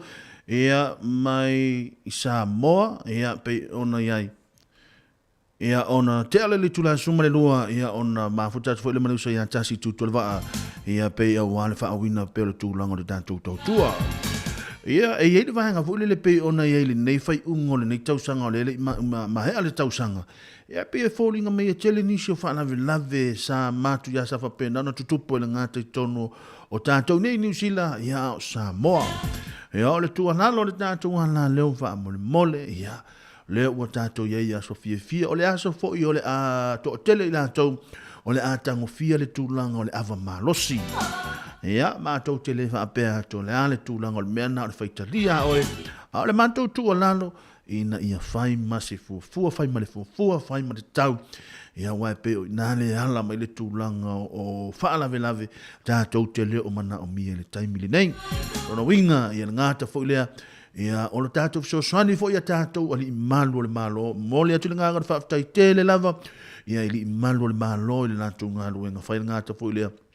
Ia o li matamai tai fo mai e le malo lo i taimi nei o aso fia o le fia i tātou a o teiloa o se taimi pisi le nā ia i matanga ruenga le nei i tūlanga o lātou ngā ruenga whaatino ia mwhai ona tātou ngā rue whaatasi mo i lātou ia wala ma tūlanga o saunga le mu ia peila o ana nei le tai au le na usaua i sole o te saua nei le tai au sole a saua le pāsika saua watu fo le whaafonga mai o tātou tunu sau wale pasika ia sau tipi se mai ia uli situ ia wa ia tu ngal pasika ia o fa pe oi Paule mafua Paule vaenga tawa ia aua lava ne ia faina i foi sisi ia fa pe te wa faina to ia mani ia foi ona ia faina to sisi ia lo fa pe na ona savali to ilunga la wala ia ona vaenga na o le ua tamu fai e longa pu ili tatu tunu ia manisho i latou le ana o pasi mai ana nei e inisio matua le fa tau le meole ole pool fo le tamaiti ia e pe mana ia tamana na ole feula ma tu fa fonga me la tunu tu ole fale fai male papa kiu ia ona a va o le aso fu nei e fo inisio la to na ufa nga me le aso na fi mana ia tele na por kalami mal na fuanga ia wa ole taimi fo ile nei le aso le nei ia le ta u ta to le aso e fa tau nga le tu langa se leni lo no winga tele tu langa le tupe le alu ai ia tau tuanga ma tato e ia le taimi te ia wa etia ia le tu langa le tau tinga ma tu langa tau maftanga te ia i loto e mafau e woi ma i mau le mea aile na sa ai le vai aso se i vai atu noi io e fa pe na lava ia le langa lo tato volai manu ia tele Christmasi ia te o tau mana tua o ma tato mai a tato telefon ia ona tatala tu pelo tato lainga ia ina ia mafai ona momori pe anu faanga le tato no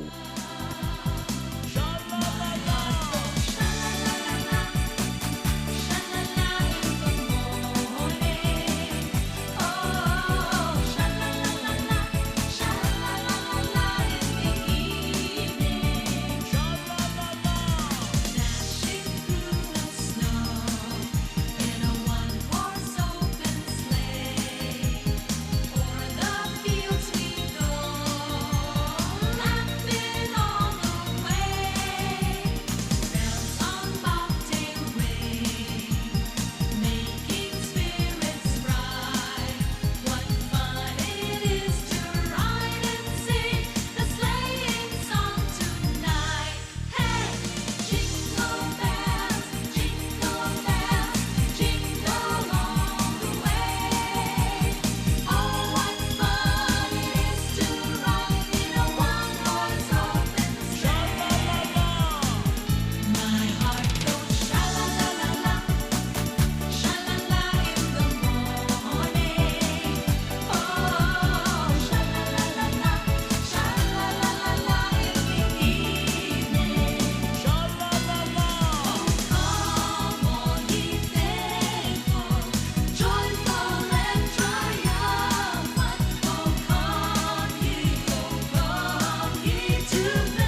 Talo falava e le nei fa o ponga o telefon o le si fonga le lo mo i Wellington e le nei aso malo lo i le tuana iai o le aso kirisi masi.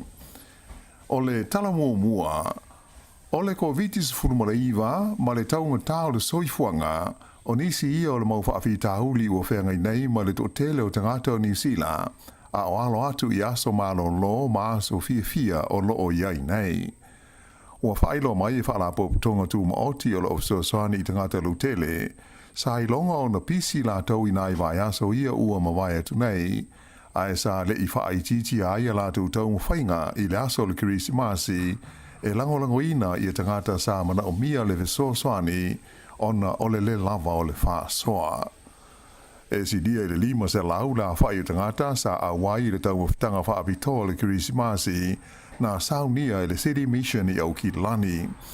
O le nei tau mawhtanga i le aisi tutongi, ma e whaapitoa mo so stangata, ai moisea o e le aini a inga mo tangata maatitiva ma lima vai, ma e whaia i tau sanga uma, e le whaalapo tonga le nei o le City Mission. O le tau mawhtanga la o le kirisi masi le nei tau sanga, na whaia lei le whalefau o whaingoina o le home ground i le awala o le Hobson Street, ma ele ngata i le taumawhitanga, ai o se taimi fia fo i mō lātou uma sa awai, ona sa mawai fo i le ata, ma le fia, ato ai fo i mania lātou mea lofa. O le menu i le neitu sanga, mō le taumawhitanga, sa au fiai ia sa lati pateta, o le ham, coleslaw, falawa, ai whapea ia pulini, o le jelly, chocolate brownies, ma le askulimi mō le dessert. Whailo mai e le tina ia deb tu nganga, lea sa au tu iai le tā pena ina o le neita mawhitanga tele whapea. E tu sa male iwa i tu la na ngā rungu e aita ngata sa hawha atu la tau taimi la stonai e ta pena ina i me uma mo le nei wha moe tā hua. O winga le leisa iai le tau i le aso le kirisimasi o le a wha wau pea mo Wellington i le so le aso mano lo le nei so ma le kirisimasi ia ma o mauti noa to tele la tau o le a ngai tuai i matawhanga a toa mo le sami mo tāwhaonga mata e lenga.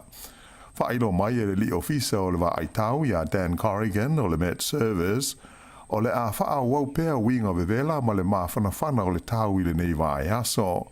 Na ia ta ua o le ala o fie ma mawhanawhana winga o le tau i nā aso o lumana i nei, ta ala whea ngai lava mga ruenga ma tāwhaonga i whafo, mai o le a whaau pea ia tūlanga le lei se ia o atu i le as for reile. O lo walo ia mai le o atu i le luas fuma le walu tikeri le maa o lunga o le bevela o le a iai lo o hati le nei aso a atoa o se tūlanga e le maa sani ai. O Wellington e lawa ia e o tau i le luas fuma le ono degrees le vavela i le so. Ai whapena foi ona mawhana whana Porirua luas fuma le 5 degrees ma le Cavity Coast e o tau i le luas fuma le whātikiri e pei ona walo ia mai e le Met Service. Ua whaaria le whaalapo tonga e whengai ma le waainga ma le tausinga o tamaiti le oranga tamariki e ono a whaina tamaiti ini swinga e whaia i le tūla whono o whaamtalanga tō tino po le Privacy Act. O le neila pata inga mai le oranga tamariki o mafua ona o se fuafuanga le malo e whaia ni swinga o le tūla whono le nei ina ia o ngā tūsai ma swinga de tele mo le malutia o whaamtalanga tō tino tangata i le atunuu po o atunuu o le uni o malo Europa. O le a whiai i swinga nei le whaamalo sia o na whailo atu i tangata pe a whai o le a whaonga ina o lātu whaamtalanga tō tino e seisi a wai o le teimi nei e le o mana o mia le whaia o le tūlanga. O le ofisa o le oranga tamariki o stasi le ofisa o whalapautonga e limas fultoru la whai sa atu inatu ni la tau manatu tusia e le mitanga luenga o whaamisnonga e tu sai o le nei mata upu. O le manatu o whalapautonga e le tau o nā mana ia le tūlanga whaatua tuaina whapea le saonga le mua tamaiti i le whiawea ia leo whaamtalanga ma whaamau maunga tō tino o tangata. O atu ngā lunga o le mitanga luenga e au fiai le ono mumuso tamaiti e tā noa ma whaasoa ane i whaamtalanga mo mia le oranga tamariki. O le isi tūlanga o le ono au ngata ai le au isi mitanga luenga ma ofisa o le malo e whaasoa ane whaamtalanga mani o lātou langona e tusa o tō maiti. O ia langona o le oranga tamariki e langoina e le matanga luenga o lāti na elo tele o le Ministry of Social Development. E tele matanga luenga whalapo tonga le malo New Zealand ua ioe e le whaingo fie tau mo whainga ina ia saunga le mu awala te tele o le tunuu. O le tausanga taruai lea na whautua ina ai e le tele o ia matanga luenga min style carpeneta i tūlanga whainga tā o le fuafuanga ina ia whaititia i le fast fulu pasene la whai o whala belave maali liu ma manu o hai tangata i lungo o wala i le tonu o se taimi e se fulu tausanga.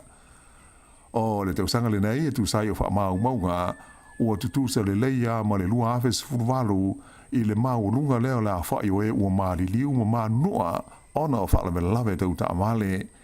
O le lua afe se fulu walu o le tausanga o pito i ma tau tia lea i la whai o tangata na maali liu i whala belave tau ta amale i te tonu o New Zealand. E tūlai mai ia whainu mera nei ai o loo iai le pol kalame ale maa lo mo le whaiti tia o whala belave le whai ngoina o le Road to Zero Plan le ana amata ia Januari o le tausanga lua afe lua se fulu o le wha moe o tua le nei pol kalame ina ia aulia le tausanga lua afe tonu se fulu ua pa u i le fast fulu pasene la whai o tangata e maali liu mo manunua i whala belave tau ta avale. E manatu i la tau o lo tau la mua i le una i o le pol kalame le nei a whai e maua le au whainga o le ata tau o na whaasa ina ai pe whaasau ina mai ia le au whainga e fitu se lau lima se fulu o soifua ma pui puia le whaitau wafe o nisi e ono manunua i le tonu o le se fulu tau sanga loo a fia. Peitai o lea ile i atoa se lua tau sanga tanu o na amata le pol kalame a o lea ua whautuaina mtanga luenga lo a fiai i min stau le malo o le a whainga tā o na ausia lea wha moe moe i le tulanga i pei o na mai tau wina i whainu mela i le nei vai tau. Na maliu se tangata i se whale i au kilani i saute lea na lipo tia mo i ai se misa na tupuai e mai o lo whaia i ai sa i li linga leo i le mafu anga o le whaale me lave le nei i le pōlest o na i a malama le aso le kerisimasi. Whailo mai e leo e whape limas fumal fitu tau sanga le matua o se li na mawatu e manua ti ngā ina i le tonu o le whale i le awala o le Airfield Road pe tusa o le afo le sfulma le lua i le pō o le aso tonai. Pe tai o se teimi muli muliane na uma i le ola o le nei tangata. I le tumalo Northland na mali wai le stangata e tō tasi ona o se whaalawe lawe tau ta male i le pōlest o nai a o luma na i le kerisimasi. Whailo mai e leo leo e whapea o le whaalawe lawe nei sa tupu i le pita nuu o le ko Tata Rise i le ai o whangarei i le te ale titi o le se fulu i le pō mai tō tolu i stangata na manu nua ai. Pale nei whaalawe lawe o tō alua ai tangata ua maari liu i lungo a wala te tele talu on amata mai i le wai taimi o aso malolo i le tu lai whai le fiafi o les foroi le taluai. O loo sa i lia pēa i le taimi nei e leo i le ai o Nelson i a se tama i ta ina lei loa mai i le pitanuu o le Stoke e talu mai la so lua se fulu o te sema. Whailo mai e leo e whapea o le nei mawhine swa whaia Nicole Hunter fast fruiwa tau sanga o le soifua o loo ngata mai la so lua se fulu o te sema o na wa aia lona tino o loo la eis o na ofu lanu moli ma se ofu vai o umi lanu moana ai le aini ona se mai. O loo masalomia e leo a le o iei pēa lea tangata i Nelson masalo pe ua o atu i le tu malo Marlborough mai o loo popole lona ainga e mai se a leo i lona saonga le mui le teimi nei. Ua whaatalo se ngai nai so estasi e ono sila fia le mai e le mea o iei le nei tama tai ina i e whasota i atu i leo i le numela o le tasi. E le tumalo le Bay of Plenty ua whaalia mai iei e leo o se venga lava le maua o se taule le talavou o pipi i papa i le sasi o mata whanga i le vaenga o le tunuu i le fiafiolast o na i taluai. Sa fesosoani le Coast Guard whapea ma se waalele helikopter i leo i le sa ilinga ma le lawe ina mai o le nei talavou e se fulu whātau sanga le matua e whapea sa whaisona whaiwa i le mata whanga i ngoa o le o Pape Beach i le nuu o Portiki.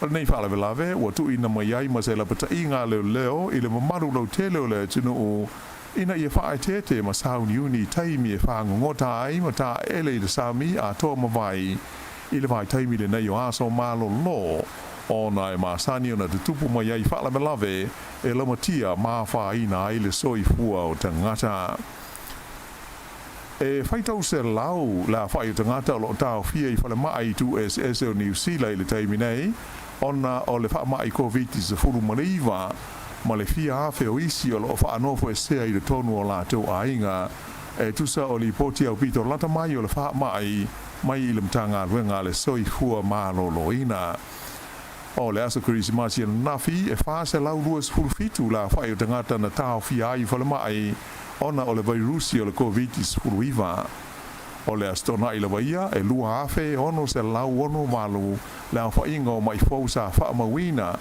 mai o ia wha mau maunga uma ua mai tau ina aise tūlanga pau e a whaatusa le i whainu mela sa iai mai le amatanga o le vai aso hei tai o loo masalomia le matanga luenga a tonu o mafua le pau ona e le o maua uma la whainga o mai fau ma e o lo a fia le fa mai i le vai taimi le nei o aso fia ma so malolo e le si vai ngole tato tala o faria mai le official ampasa le malo Peru i Wellington o lo nga lu fa tasi la to mo sui le malo Peru ina ia mau se so swani mo tangata no o New Zealand ia o lo o yai nei de tonu o le atu no o Peru o ia so swani au fiai me ai a to mo vai la au mo to fitinga fa fo mai a to fo i mo le faia o fu fuanga mo le ave se mai o la to ia mai do tonu o le tu no e pei ono si lo fia o le tu no le nei o Peru e tele ni mau e vesi o lo tu lai ma di ali mai ai le teimi nei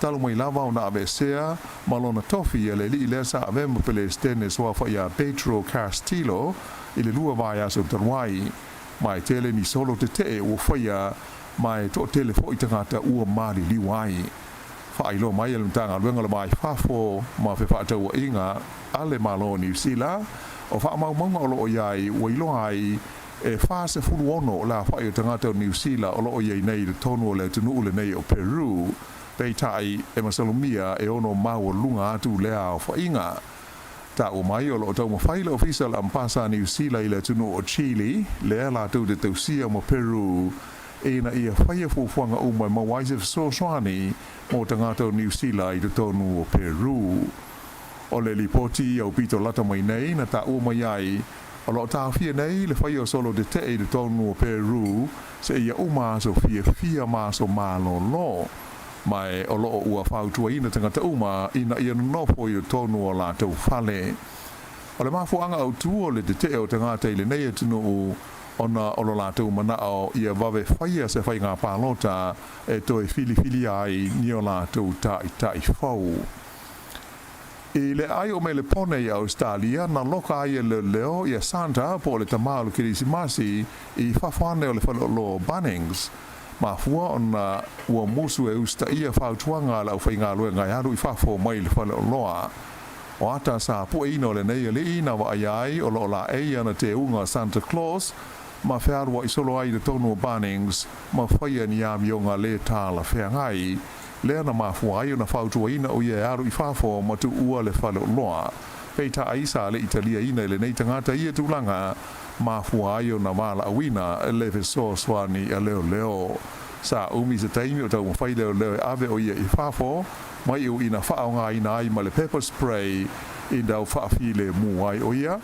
e mai sa muri ane e ona ave leo ia i le whale mai mo tonga fitinga ma le tala whaiu e do taru tangata na la tu whaasoa ina le miliona ta la le whailongo mua le loto New Zealand i le poles to nai o pepa na manu malo sa whatawina i au kilani whapea i le pita nuu o Thames ma le ai o Leven ta i tolu se lau tolu se fulu tolu afe ma ono tupu ta lao la tu whailonga na mawai e le imaua e seisi le Powerball le ua o atu i le valu miliona ta la mo le sei o le Salulu ai o le Strike 4 ua o i le whaase lau wafe ta la i le nei vai aso O lo whanga solo le taimi nei, ia se whaapitoa le loto mo le kirisimasi, le ta I miliona tā la, ia ona whailonga whaapitoa e tolu o pepa uma, o le triple dip, sa whaatau mai la sus funtasio o le tolu tasio tese ma, e anga waa mo lea se I whaapitoa a le loto a New Zealand.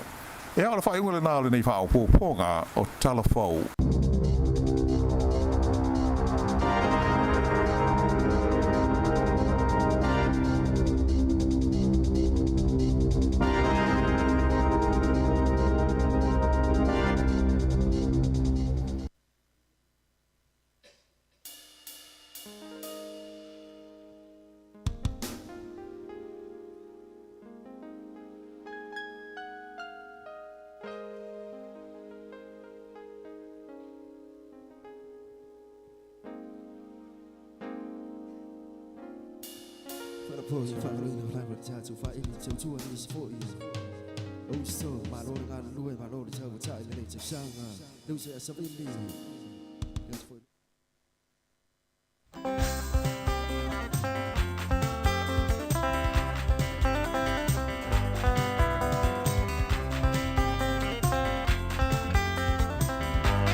Ia, nau whaafonga ma le tātou tunu le nei vaenga I le awauli le tātou a talafou ia mai I le fionga ia la wano a ti lawa I le tātou lau mua nei Wellingtone ia wha amalulu atu ma wha amali atu le tātou o tunu ia le sa ofa ia tu ia tātou talafou Samoa ia ele se tātou talafou mai Samoa le sa tatala no mai ia le sunga ia tu fue ia ngata fu le uso ia ta sesa nei le tai au ia le sala o taltala mo tulang o telefon no winga ma wo se si fa poponga ia I se taimi ia po le leva ia so po le neva ia so ia pe I lungo tulang o fu fonga fa nga solo ale tatu mala leo ia ale fa poponga le na tatu telefon ia le sa tu ina tu le fionga ia la wano tilawa ia le tātou lau mua nei Wellington mo le tuele nganga whaftai tele lava ia I le afionga ia la wano ia I le tūlanga le tāpena ino tātou telefon a wale longa puia li pero tātou tunu ini meo lo tupu o lo tupu ma ole a tupu ia a o tātou ia I pere whamna tuina o Christmasi ia ma tātou wanga tu tausanga fawale nei tausanga lua fe lua sumale lua ia o tātou ia I pere ia tātou whawhifianga pe ona iai ia lea ua tatala te pele tātou laina ia mo I lātou o lo fia wana au mai ia ina ia mawhai ona wana au mai e mori tūlanga o lo whaanga ia matūlanga uma o ele iai o le tātou le Christmasi ia e pei ona iai le nei aso malo lolo tātou iai ia e fifia lava le nei vaenga o le nei vaenga o le oli le ua maua lava noa ia watou tanga e mai le tangata le sa o pisa tu ia tangata le sa o pisa ma no sei fuori no fiongari Alo se fuori ia se fatalo fatto tanto tu le oli ia o te masa foi le fa fia su filoi ia o le lo matunga luatu ia ma le se Jerry tapu mana ia va pe foi se ma fai valu ia le matou va se tolu na le lo matou nga lua nei taimi ia pe ne fo le tautua mai le uso mo le tau na le la mo Samoa ia tatou ata le taiao ia le afa pena fo ile alunga tatou nga venga taiao na ia ma tatou fo ile tatou fai nga lotu ia ai ona so fo ile ma tatou proklame le ata le taiao ia e tu ina sao mai Samoa le tautua le sunga tu fo fiso ia fa pe fo ile sunga ta tesa lamsam ia pe ona fa ilo le taimi wa fano Jerry ia nei taimi isole ole ma nei ole taulo mo nei wole tone sulu matango fiele la ia ua fe tau le fo i mai la tau anga i tafaonga i nei taimi ole asofia fia ole Christmas i la songa fua ia mai se fo i la tau le wanga ia tu ia i matafanga ia ua fo i ta elenga fa ta fa nau ia fa ta fa tu ai ma tangata ma tu ainga ia o le tau le mana ia le tau ia le mana ia le ave ona i matua e fo le i matafanga i lalo la au ma ave ia ini vainga paulo ia e tala no ai ma mo fo se e malos se e fo ia mana veina ia o ese mai male fale nei aso te mana ia te le tulanga le wa eta ua tulanga fo le ni ta tu fa nau ia pe o le tulanga la vana le tau moli atu pe lu ta tu tunu ia le fai pe no tu na tu ala lo wa o te lo o le a ele ngata ina no le tulanga o le fia lo wa ma wala no o le a o fa nga mo le fa ta ingo le mata fanga le la ta ele ia o le a no le tulanga le tau mafutanga o le mea ai ia o le tulanga fo ile o le fai o vai po fese vai nga paulo fo no tu le tinama le tama ia le a nga lo ile le tama titile ala tamo e lunga mata fanga ia le le la vale le tu ala lo pe le tato ia afa pe fo ia inisio o uso po tuangane po inisio la to le wa fo su ma le valu su ma le iva lo sfulu nga ilunga ia ma ne ia pele fai fa atonu la wa nga le na yo e fai ma va ia tato walo ma tato fa na o le a fia fo la to ilunga ta fanga te mil nei ia wato tele ni so la to o la fai la to la fai le pool fo le fa na tu al fale ia ma fai ilo la tu langa o le papa kiu ma tu langa me ai fa pena ia a le mana ia la tamana li wan sefe o le sefe e mo ia la fai tu al fale ia ai te taua na istanga ta matua fo le va ia ta elenga na fa na tu i pools na le wa mai wa fo la to ia ai fa na pe na fa mana to fo ia ta ua le fa mo sa ngani mo na fa na pe fa pe na wo ile sami o le mana ia tau fa ta ele la to taua na injanga ta matua ia te me ta ele nei fa na ia fa mana tu masani la fo ia o nei fo i vai tau le asfia ia o le fia io a ia tanga tau le fa no le taimi nei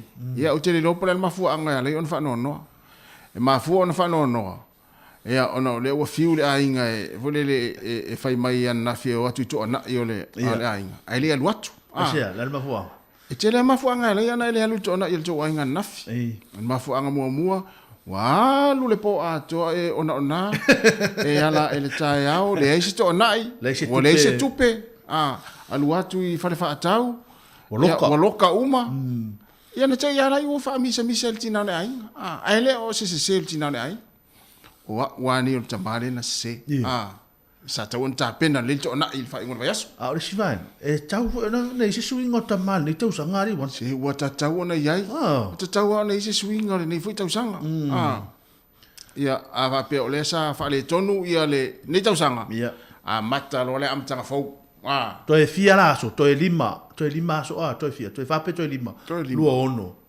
to e lima eo to e pa wala ni o so e lima mata lo la tau sang fo vai so fo a so fo vai so fo sui le olanga fa suinga io a mata fo sui te mi a wona e se le sui le olanga tau sang fo sui o mata to olanga tu sa pe le sa le leita to olanga to e sui a tu se si to e fa po suinga sui mai le ile matuale le ia ale feo lolo ile le ale leanga ile feo lolo le ai mana le leanga lo feo le leanga ile le mana ia le ho amatantari mai au le la su le Ile Mele na to e lo pulo ya. La nga no fai atu le tutu. Se yo to fa fo fonga le a sau tangata. O te mana o wa ana no fifi. Ana no fifi lo so no nga le. E le fa lo no so no nga. Sa o. Yoi. Tu sa o. Tu sa o na e sila mai. Wa mo tala unga. Ala unga tanga fo ile le mana o tau fe au. Sa o. Alu sa. Ai luma. Le pilonga. Le o ta milo me run about. Wa fa peta milo me run about. Et sa do fe to ai malista vale le. Alu sa o ai luma. Mana ia tele. E fingo fie fo ona e o fingo fie fe au. O fingo fie. Ai fa ta milo la unga la ia fe au le te mana me modi. Ai le foi na modi. E wa na va to mo me fa pe ia tanga tala le ai nga la te la unga ia. Ai le o fe au. Ia. Ole me na pa fe au no. Mana. Pa fe au suilo male ora. Mana ia so. Le wil tavan up. Wil tavan up. Ja, maar dan zei voor la fionga. Ja, se foi mo ia ila songa. Terry.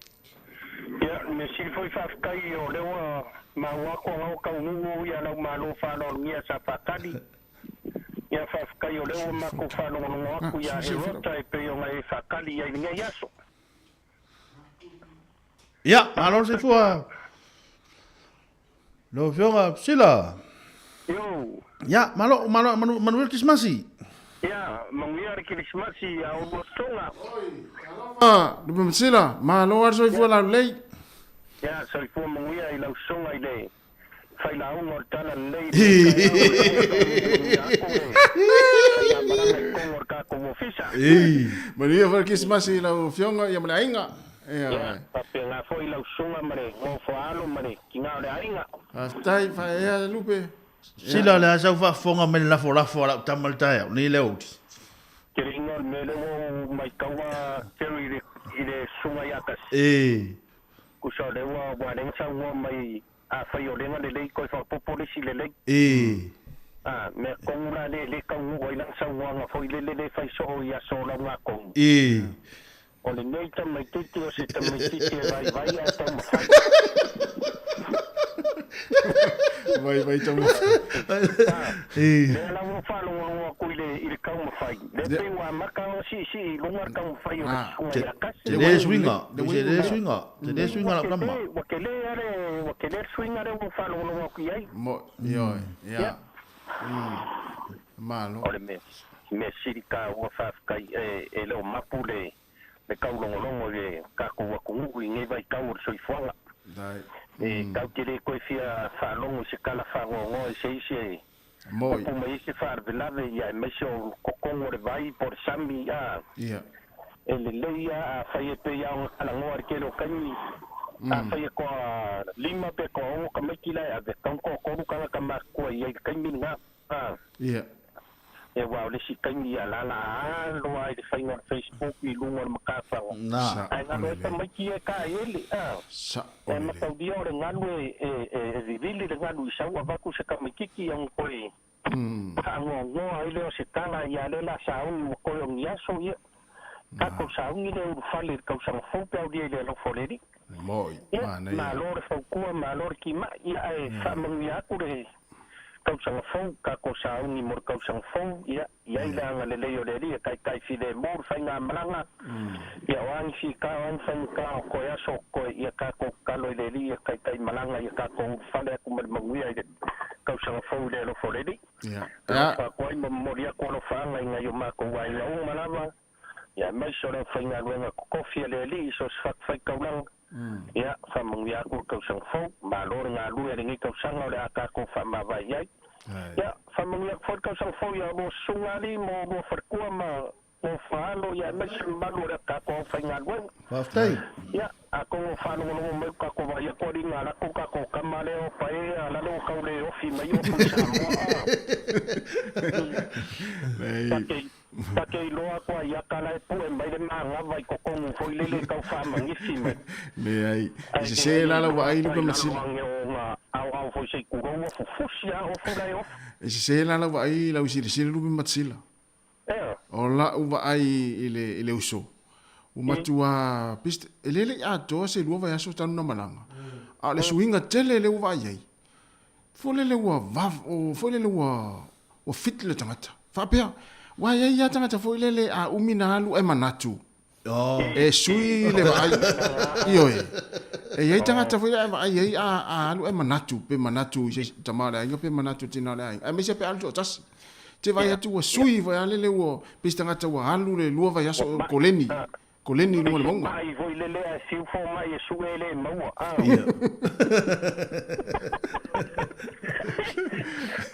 Ka veve vore whaingo ka koe kofu. Malo. Ka ko kalo soi fua ia whainga malanga le sunga rea wao. Ia ka ngui me manguia ka ko whaino ai. Mana ia foi le swinga le tautua mai Samoa le atal tai ao lupe masila. Ioi, mana ia foi sia whalongo aku ma. Ia. La ko rua mai foi marsunga ia ka sesa i Samoa ia. Ia. Mo. Pe foi ia ole, pe ia upo masania ia a kele ale le mangongi o le lono i o le mangongi ma ia foi na ole o swao. Ah, tonua. Mana ia. Malo. Langa ali o le mosohoi ia. Ia, na. Ia e ka kele lava. Lo faku lua manguia le kaukua koe o le yaso. Pia na te tafau se pakaru pa masila.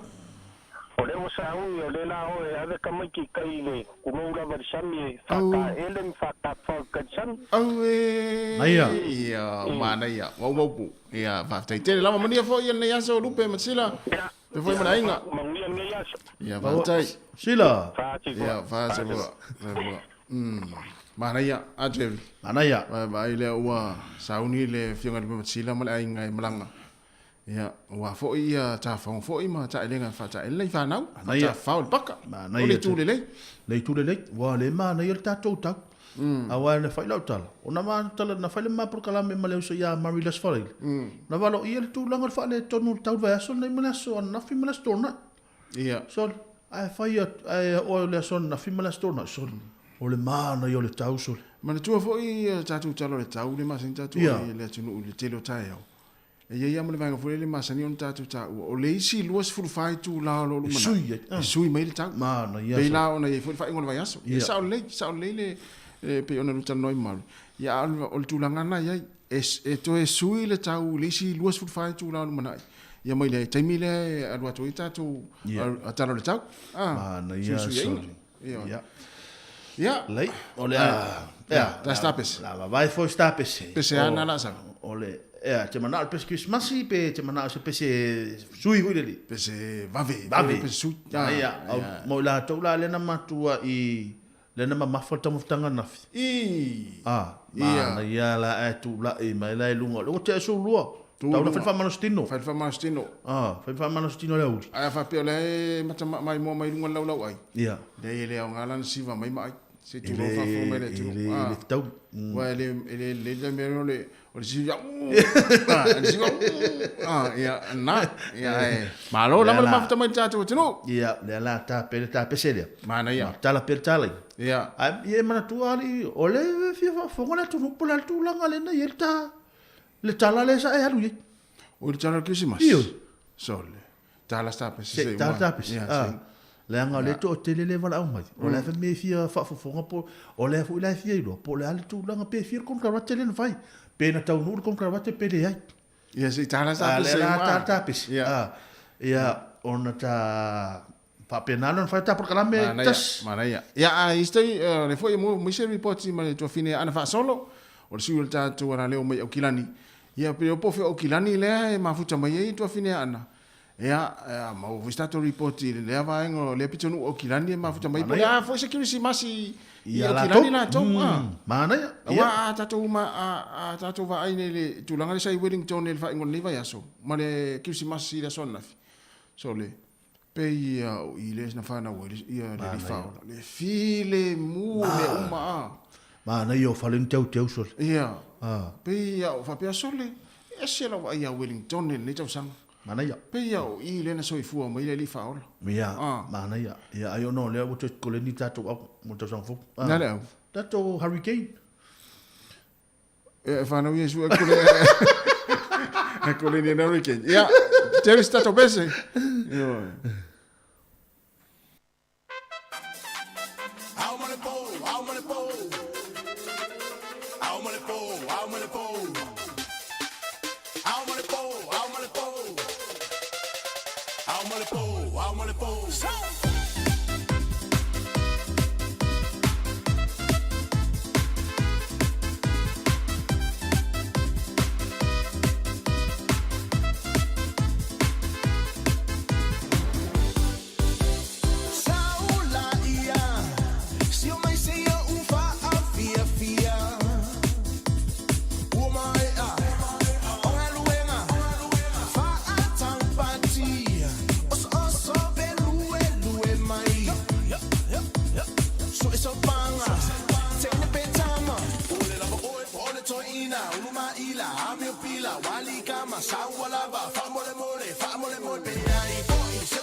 Ia, leo wambangwa leva noa leo wambangwa leva noa mai lungai o kilani ia mfai ol fo ina tu maltu langa ta por kalame ma sunga ya ana to fini ana ya talo fana ma lor so fu ma Christmas talo fatu tasi talo fatu foi le toni a Jerry ia me se foi le mano tata ofa fonga nei asonga fua ia pa mania foi Christmas ia o lua me se le tata ofa fonga tasi ma Jerry ia manu ia leva Christmas foi to fini ma loa ana e walu au le lava pele la uma tua lua fe lua ma au e foi le va ai lua folinga vat mata toi foi no mata to ala tau fa se e are toi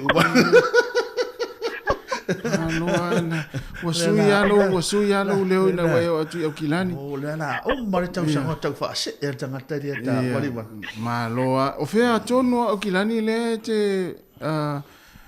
fala mai ya ana Pole taimi nei tasi ma Jerry leo I mangile ai le sa o I o tara nei tai au ia ma le mate no foi o tara ai mana ia e te loa se fa tu stato report I tau o loa pe o pe vaenga la vale le ma sa ne tato tato noi il tau soi fuanga tasi ma Jerry ia so o le aso na file Christmasi o la stalia na tatala ia fale o loa ele peo tato Wellington e telen ta puni ma fale o loa ia pe na ni nai fale la vai tala au ilai shopping center o tara na tsala uma fale pe ia se so au no foi lea na pai vela na sia foi la I fale ainga ma fale e fa ta wela to me ai a meta uma favela ia se lo le tau ole kilo talo le talo tau ia talo lo uma favela ia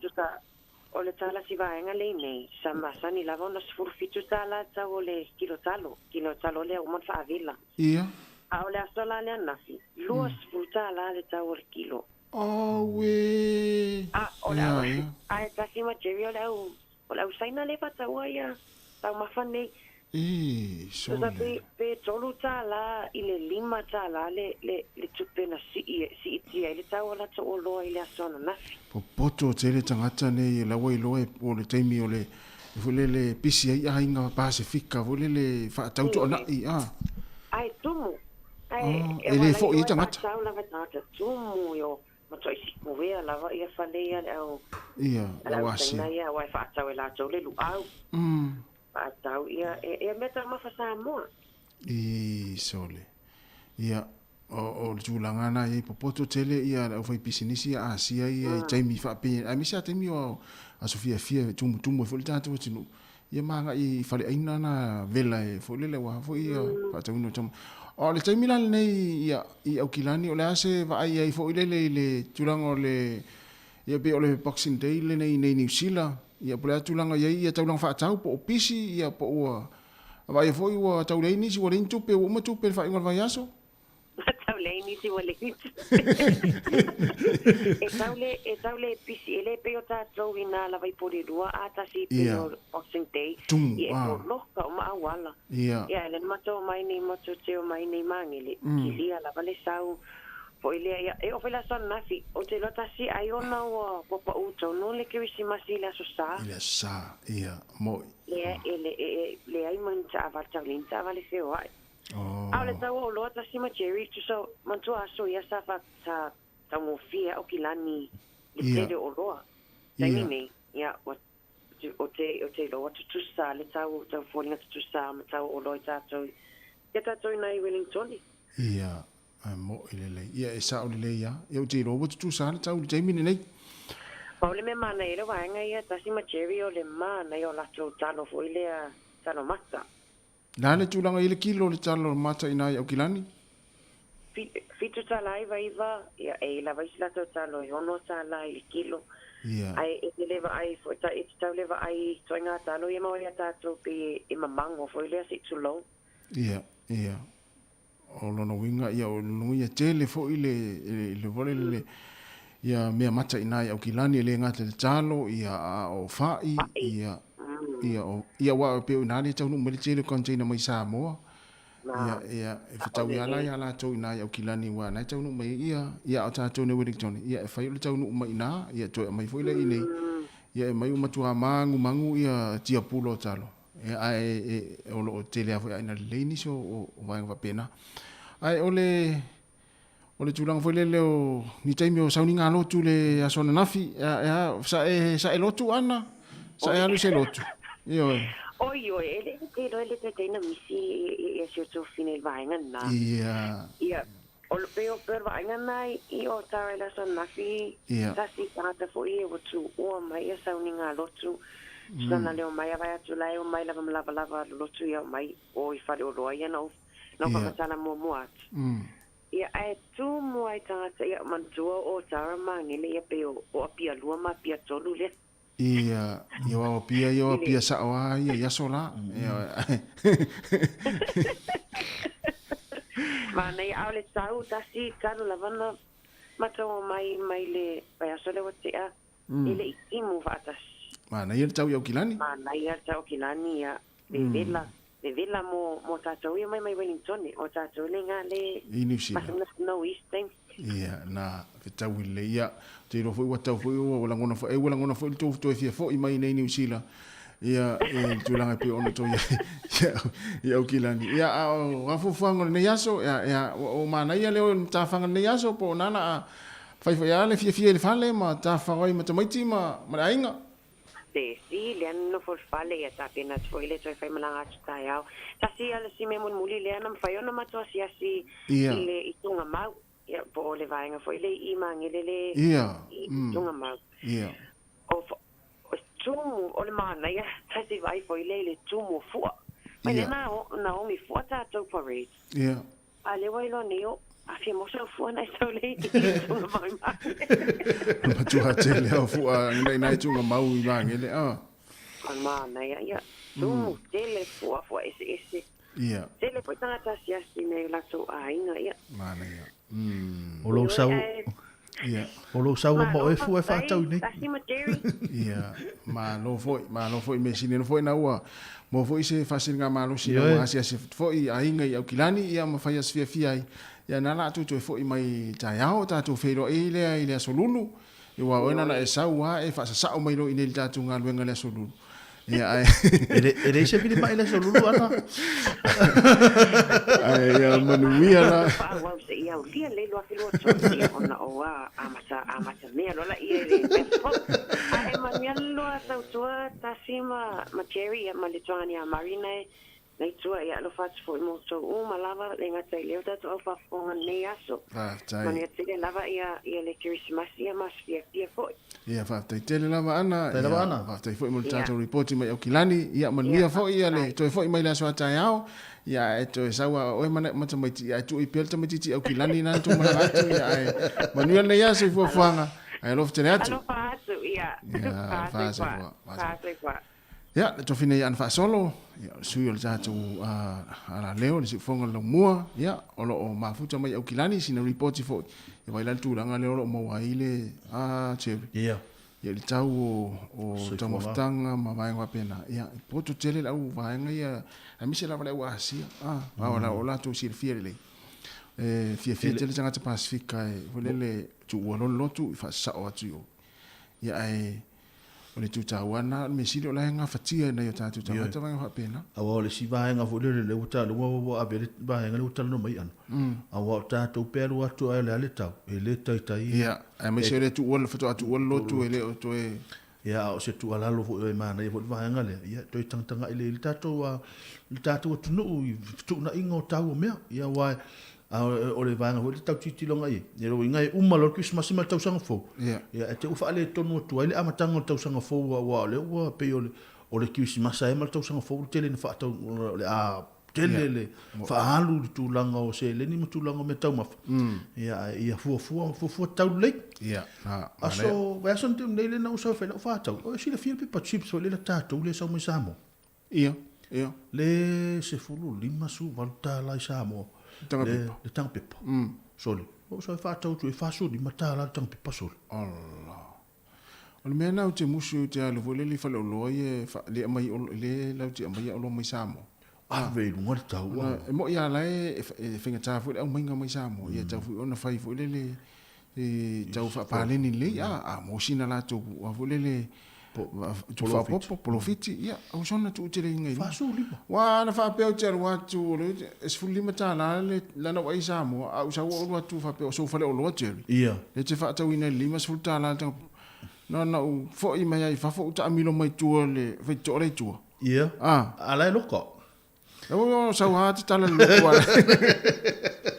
ia ta sta te pesiteri lei ia na fa fi fianga ni va ngale ut ia mai ia le tu na ta tara pel tato leina o lo tara pel tato leina ia mo na to fi vala mai se vala mai a fa pe o fiulo e tere ia lu to na il to ainga e tere ia lu fa manu Christmas vala mai vala mai o tato fa manu ia fa tasile il to ainga la fa fonga mai ai o te fefe o te para ai te vili to ainga o le mate materi to te vili fa tasile to ainga pe fa ia o tala ia pe te fai mai foi ia pe ro tang fi fa ia tu stala il mato ainga ai fi ia na vili mai lona ia fa taria ma materi ma e paulonga le anga te e tang fa pe tong le ai o te mine o fole lo o fulime mana ya tanta pese le ta pese ya ona foi mai le to tu ngal ta por la me to chuma ngal ta tu wana leo to suma ta sino ta le tu la tasi mil patia lobat total fa Pat Simon Paul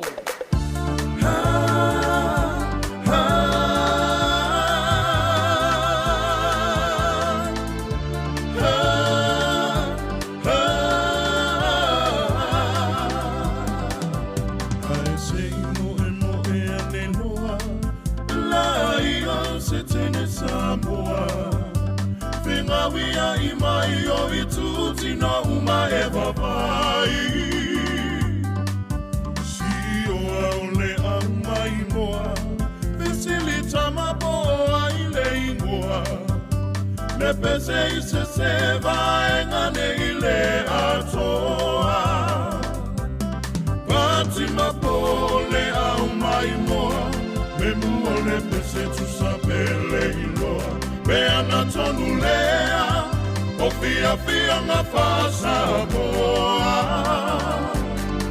Esili lavalo ufama sandi Fia nga uama sani ai Se ono me ai se faiti o mai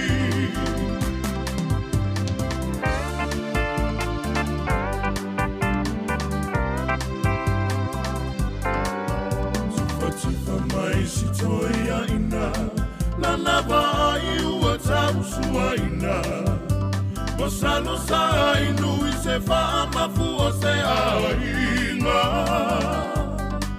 Le whana ua tau whetuliane Wan lewa il tawa au nei vai ngole uli ya malo so ifu la fionga. Malo so ifu Jerry ma tasi. Malo so ifu. Ya manu Christmas. Ovesi. Oi, vesi. Malo vesi. Oi. Ia, o talo fai ma ngai ale tau ma ngai a foi aso. Ia mai po kala me ia mo le tolo faanga mo le kisimasi mo na yo ai nga umalava o lo fa fonga mai nei tu la le po kala me fe lava sini o ia ia ala foi mafana o ni ai nga sa le lua ia o polata ivao vangana ia ta po I sangone sa sina fangai e ma Pailo palauli ia ma ngata vai ia famanuia le tu. Naya. Ninga ta foi le famanuia tu le tu I ile committee ma le society faya onga mata Samoa Wellington mani tila nei ma te lo. Fela se me lo fa fonga mai ia su faya onga ma lo le tawati ia le tawata I ne fetu sanga. Ile wa fa mai na foi ia. O fa masani ia famanuia le tu. Pafak foi sa o fa pelenga ia tala lo fa fonga mai ko se lo fa fonga mai ia famanuia le tu.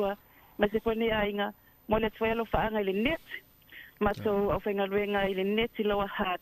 E ma se foi ia ole alo fa foi ia te o lua foi ma foi la fenga luenga ali se fonga la mo. Ia ma mi foi so ia so ma so sai me so net sanga. Sai na vesi Maria for Christmas ia te o faltua fa tai foi ma mai. Fa sai foi.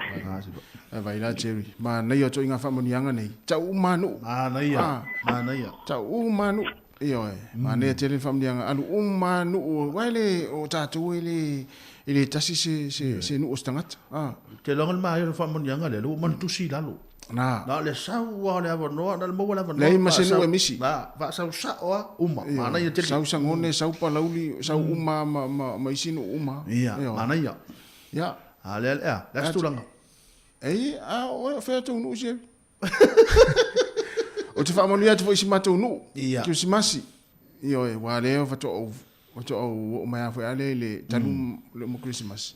Whaamanuia tu si matou nu. I savai. Ia e no ia pia. Ia. Manuia te lava Christmas. Se onu fa pelpele o sala ilua I savai. Ia e mesi fo si matou nu I vai usu. Ia si matou nu ina I fea. Ia I salesi. Ia. Ia male tele o matou nu. Ia ai ni ala for Christmas ia te uto umalava fela foi na tose mai mo mai fa fo mai ia lo fete mo uto mana ia sa awa lo manto nei litas le taimi ano ta o ila to ia wala au mai ai ngalo ina fa ia ta fam yanga ia ta o ale pe mana ia fa te ata o taimi nei ta o mana no tina na inga Terry e mo ia ta o no tina na a fele no tina na inga ha a fele no tina na inga ia o Samoa Ia le sa ia fa manu for Christmas Eve one ia il tatu il mo tele sala fai ia mai le mato no ina ia sau o wala ia o ina ia opo ia wala ingana ole matu o lo tina ia ina ia opo ia o tina o ina sa foto ia mai ia o fa le tele le no ia pia ia no I fia ia le ua matana ia te mine fa lau niu ia mo fa no voi ia o io sa va ia male no tina ni oi ma I sal sole sa o so di cha ngalo o to I if ya. Ife o ngal ua vai. Sale aula. So sila la ia Samoa le lo ngalo nu tina le. O I sale aula. Ina sale aula. Tino fa fo atu pa o tatou na. Ia ina sale aula fa pe fo ina vai sala. Ia mai o isi umu. Ia o ina isi umu mo tele sa ina ia pia. Ia le si tu. Ia manuia te Christmas mo tu. Ia tala pel tatou le. Ia tala tala. Tatou we va eva. So le leva la o mistau so mari fa valu le fa fo tatou ofisa. Le le spot. Alo fa fo isi matou nu o toa mua. Ia. Ia toa mua o malava. Ia le familia atu malo fa atu ia mari fa valu. Ia matou ngalo ne te leva la o mai mari fa fo. Ia ma I fe o wala vo wala li si tu. Ia na. Le se ia mari. Ia manuia te le Christmas ia le vo tatu peltale. Ia. Le tala peltale. Ia ma na ita pesen. Ala na yo ile na le tala.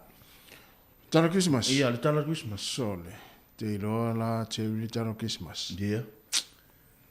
O le se fulu na matai lotu. Se fulu po. Ia. Se fulu po. Ia. O mwane la sauning. Ia. Ia. O ia te mi fole le e faile se watu I matou I e fele tala o le. O le meo tupu. Fiu su Maria. Ia. O tuai mai Maria I le tala. Ia. Ona sa poloka le awala na foi le sau le taimina o tu le melotu. Ia. Ia. E tau no mai Maria o foi le wa uma le tala. Awu. Ale mela na tup. Ia. E ia la le sifa la ititi la sa fa ia utafa. O su ele la sa Maria o le taimina le tala wa le fainto tu le tala. Alo fia Maria le. Le ai o la o le taimi o le tala. Ia. O fiu e su e village for telefoni o le tala. Ona o la sau le awala la e. O le taimi o le tala. Lo fa mele fe o le taimi o le tala. Ia. E ia la le sila titina no fo no fo au tafa fo le tate vai atu al tangata fo ia e o le ama. Na pik ia. E va via. Te fia mali. Oi. Te fia mali o le su se mali. Ele umatu. Ele umatu. O fa ia tu ro fa matala up. Fa matala matu tala. Ia. Sui de mali o tatu tala. Ia. Sui mali alu fa matala. Alu lo man fa matala. Ia. Ale mela e te fa ftai ai. Tau no mai si te ine le na tu e fa Maria. Wa uma de tala. Ia. Ia lai fo iman lama ia. Tuai mai. Wa tuai mai ele o se fo yo. Ia. Ia. No uma le tala ale so le tangata fu la le safa Maria. Le fa ala titi le safa Maria. Tau na. E maua uma la titi le pe pa Maria. Ia we sa Maria. Ia wa le tele sta se tala no Maria le tala. No le wa le titi a sini halu ana sini ta ia yo se fa sini. Ale mela na tupu na wa uma le tala. Ia. O matou mai nei fafo. Ia. Teli. O fino ma tu olot. Amudu. Wa si olta avale Joseph. Wa si olta avale Joseph. Tolea me o tupu. Mai. Familia Christmas. Ai le tars fulua. Mata fa manuia ma Christmas ina. La to o mai fa le wa si olta avale Joseph. O lo matu e fitus futo sa ma to. Da sta pesete. Ia. Fa o olta. Ia. Ia.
Ya, wan lewel tawa au. Ya, fatal fatul wala au. Maror sai fu. Good afternoon, Jaxi. Oi. Malo Rachel, Malo manuia Rachel. Christmas. Manguia Christmas in Malcasangfo. Ia. Wa mai oi le tina Rachel. Ia ole. Mafaya fe au I fali. Ia. Level au mai mari fa fa manuia to Yeah, Christmas. the Mako lunch yesterday with all my brothers and sisters and all the cousins. Ia mala o le kusala o sister-in-law sa family. Nga may kukuila. Oi. Ia. Ia. Ia mai holidays mai ingay. Nga pala ko yo'y kukuila. Oi. Pamanguya ko ay ni kausang foma kisimasiya la ko Ia bakfoia o pamanguya nga ole kisimasi I ngayon mako kasin nga ngufui nga I Wellington. Nga I Lowahat. Ia mga New Town. Ia. Ia o ay hasisilyara o la paanga I le paanga o la okasin le kama. O lang paanga o foi I Ascadia. Oi. Nga paanga mili mai sikeng. O sikeng la lea o le masanga. Oi. O masanga kenge ingoi a Pauline Paulet. Oi. O le lako fai o le o kangwasa. Ia. I o ingo fuali. Malo. Ia bakwaya o whamangyanga I si masanga mangauso. Ia. O la ngauso makua engo fumale palangi I mai I oi perkangia. Oi. Malo. Stai Rachel. Ia o le whanga wala o prada. O mai lalo. E mai la mai askalia o lo nesuna nga lai kiki. Ilang whanga e ngofo male malpalangi ia malo malesi o nesu makua e ngofo fo I malpalangi ia. E leiloa se wha Samoa. Oi. Ia. Lango mai umangei get together for all of our family. Oi. Ia mai makamaiti ia. O kele lava ma o unesiu mano unis. Ia. E leiloa se wha Samoa. Ia. Tai tele lava Rachel. Ia alofa aku alofa aku mo ku fue makasesta. Ia. Mo le pokarame I ngai tai au. Ia. Ia whamanguia ka sanga foma kisimati. Ia o lua. Ia ai masi e foi o lua o pia ngai mga luenga I nei taimi. Ia lo whako foi mo ana ma Savelina ia mati masko menata. Ia masanga. Whamanguia aku ka sanga fo. Ia Kako mo se ka sanga fo fi le mo. Masanga le mo mai le ali. Ia. Ai ka o ngā paawa winai lea o le kako fōlaunga I le kausanga pō. Tai Rachel. Kako maua se le file mu o le li. Ia. E lau tuai mea o mai le lofa. Tai. I le kausanga pō. Tai tele lava Rachel. Pamanguia po I o mako a inga lava. Ia. O ma lava. Ia. Ia. Lofa aku mo o lua. Manguia le pokarame ngeia. Tai tele lava Rachel. Ia le foi alo fatu Jerry. Le foi alo fatu Jerry ma Mari. Ia le foi mai mo mai tu fue ma ta sesa mai Samoa. Ia nei watu alo faanga. Ia le foi alo fatu Eli ala lo uta famasanga. Ia matari vui mo o tina Rachel. Manuia foi le yaso. Fa tai lava vala o mai. Ia fa tai lava. Fa sai fua. Fa sai fua. Ia, wan, o le ala halu tātara fau. Ia, ia. Tu le tas, ia ona wha mai e leo le wha mai ina mo le tāpura kalami.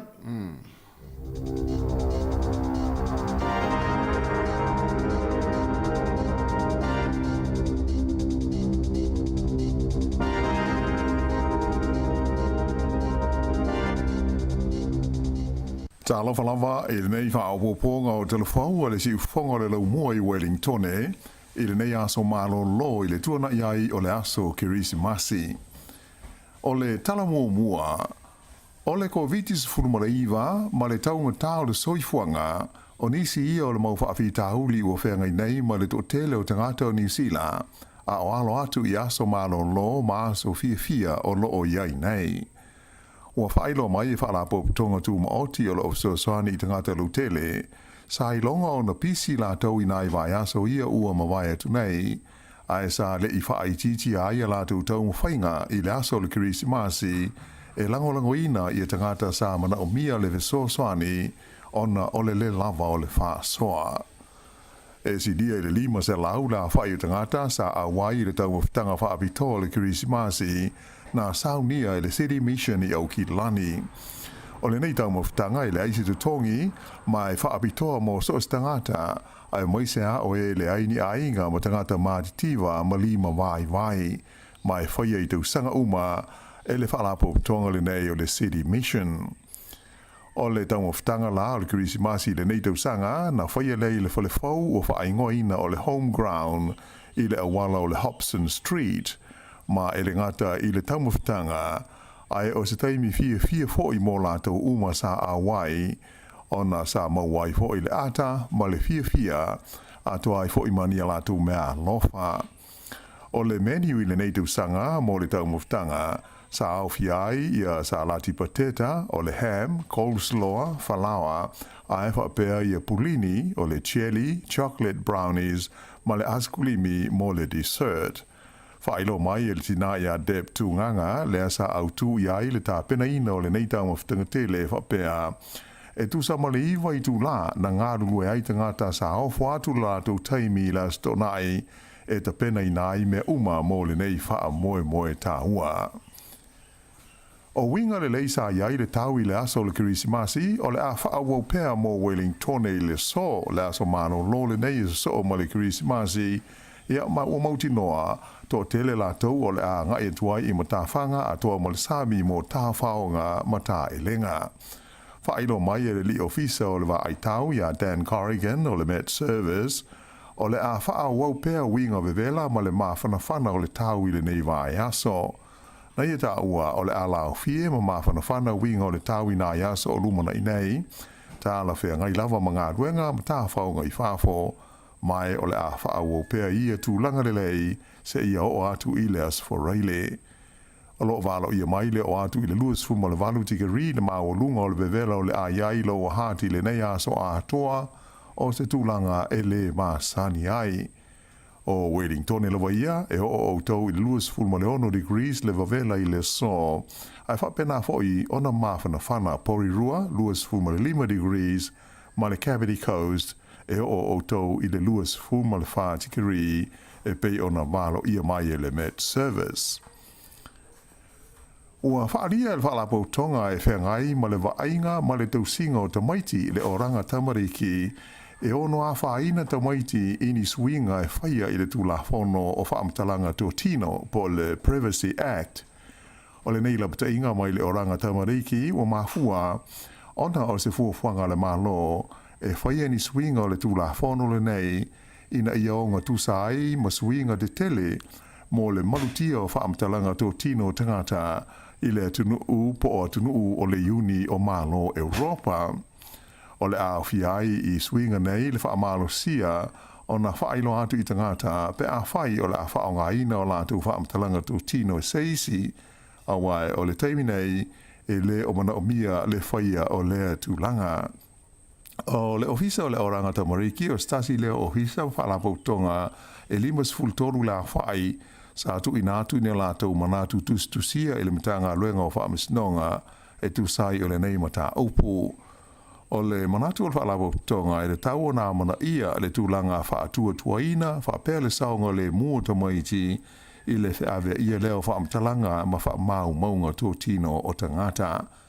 O atunga lunga o le matanga luenga e au fiai le ono mumusu o tamaiti e tā noa ma whaasoa ane i whaamtalanga mo mia le oranga tamariki.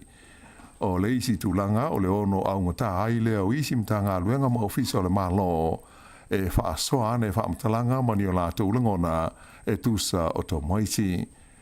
O ia langona o le oranga tamariki e langona ngoina e le matanga luenga o lāti na elo tele o le Ministry of Social Development.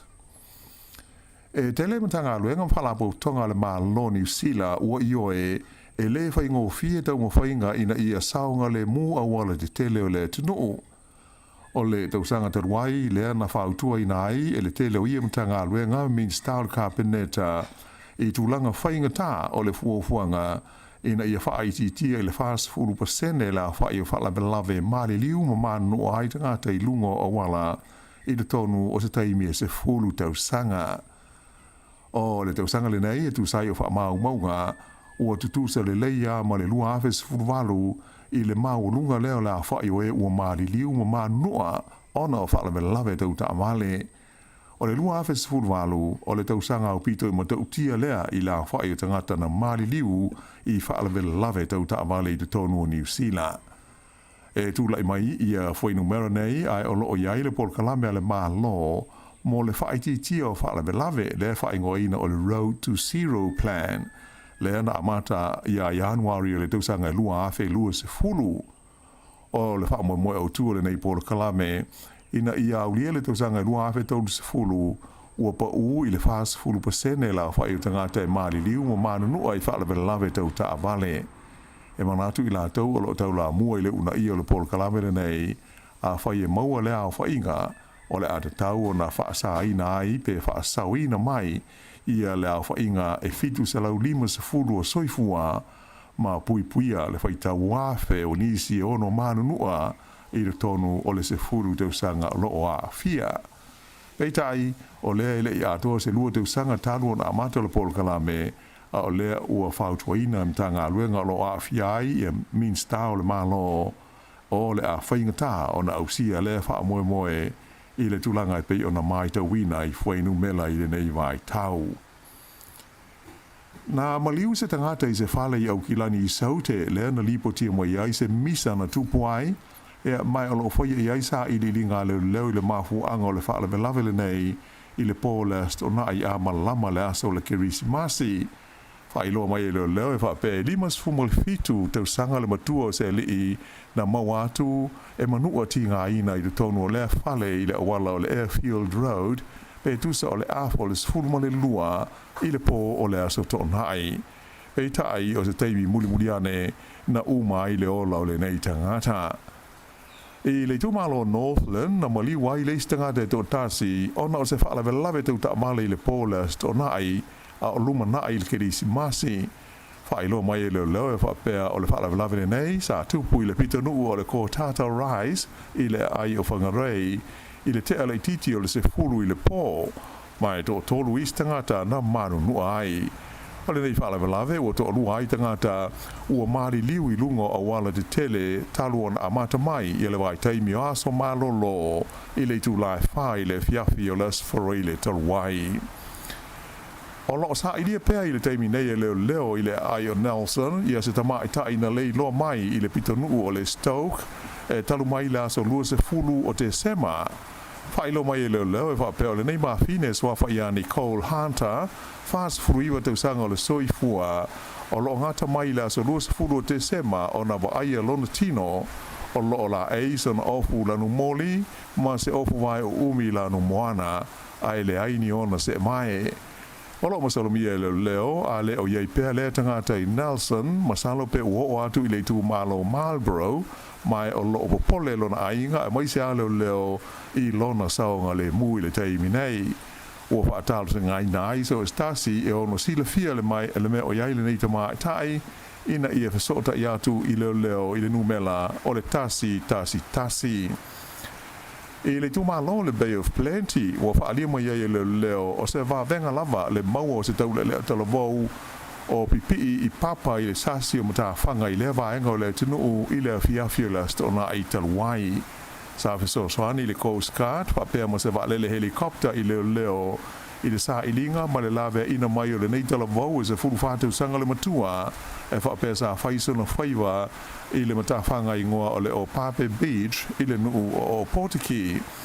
nei fa la lave o tu ina mai ai ma se la pata inga leo ile mamaru lo tele le tunu o ina ia fa te ma sau ni uni taimi e fa ngota ai ma ta ele de sami a to ma vai ile vai taimi le nei o aso malo lo ona e ma sani ona te tupu mai ai fa la lave e la matia ma fa ina ile soi fua o tangata e fai tau se lau la fai o tangata lo tau fia i fale mai tu SS o New Zealand le taimi nei ona o le fa mai COVID se furu mariva ma le fia afe o isi o lo fa anofo e sea i le tonu o la tau ainga e tusa o li poti au pito lata mai o le fa mai i le mtanga luenga le soi fua malo lo ina o le aso Krismasi na nafi e fa se lau luas fulfitu la fai o tangata na tau fia i fale mai ona o le virusi o le COVID-19 o le astona i le waia e lua afe ono se lau ono malu le a whainga o mai fausa whaamawina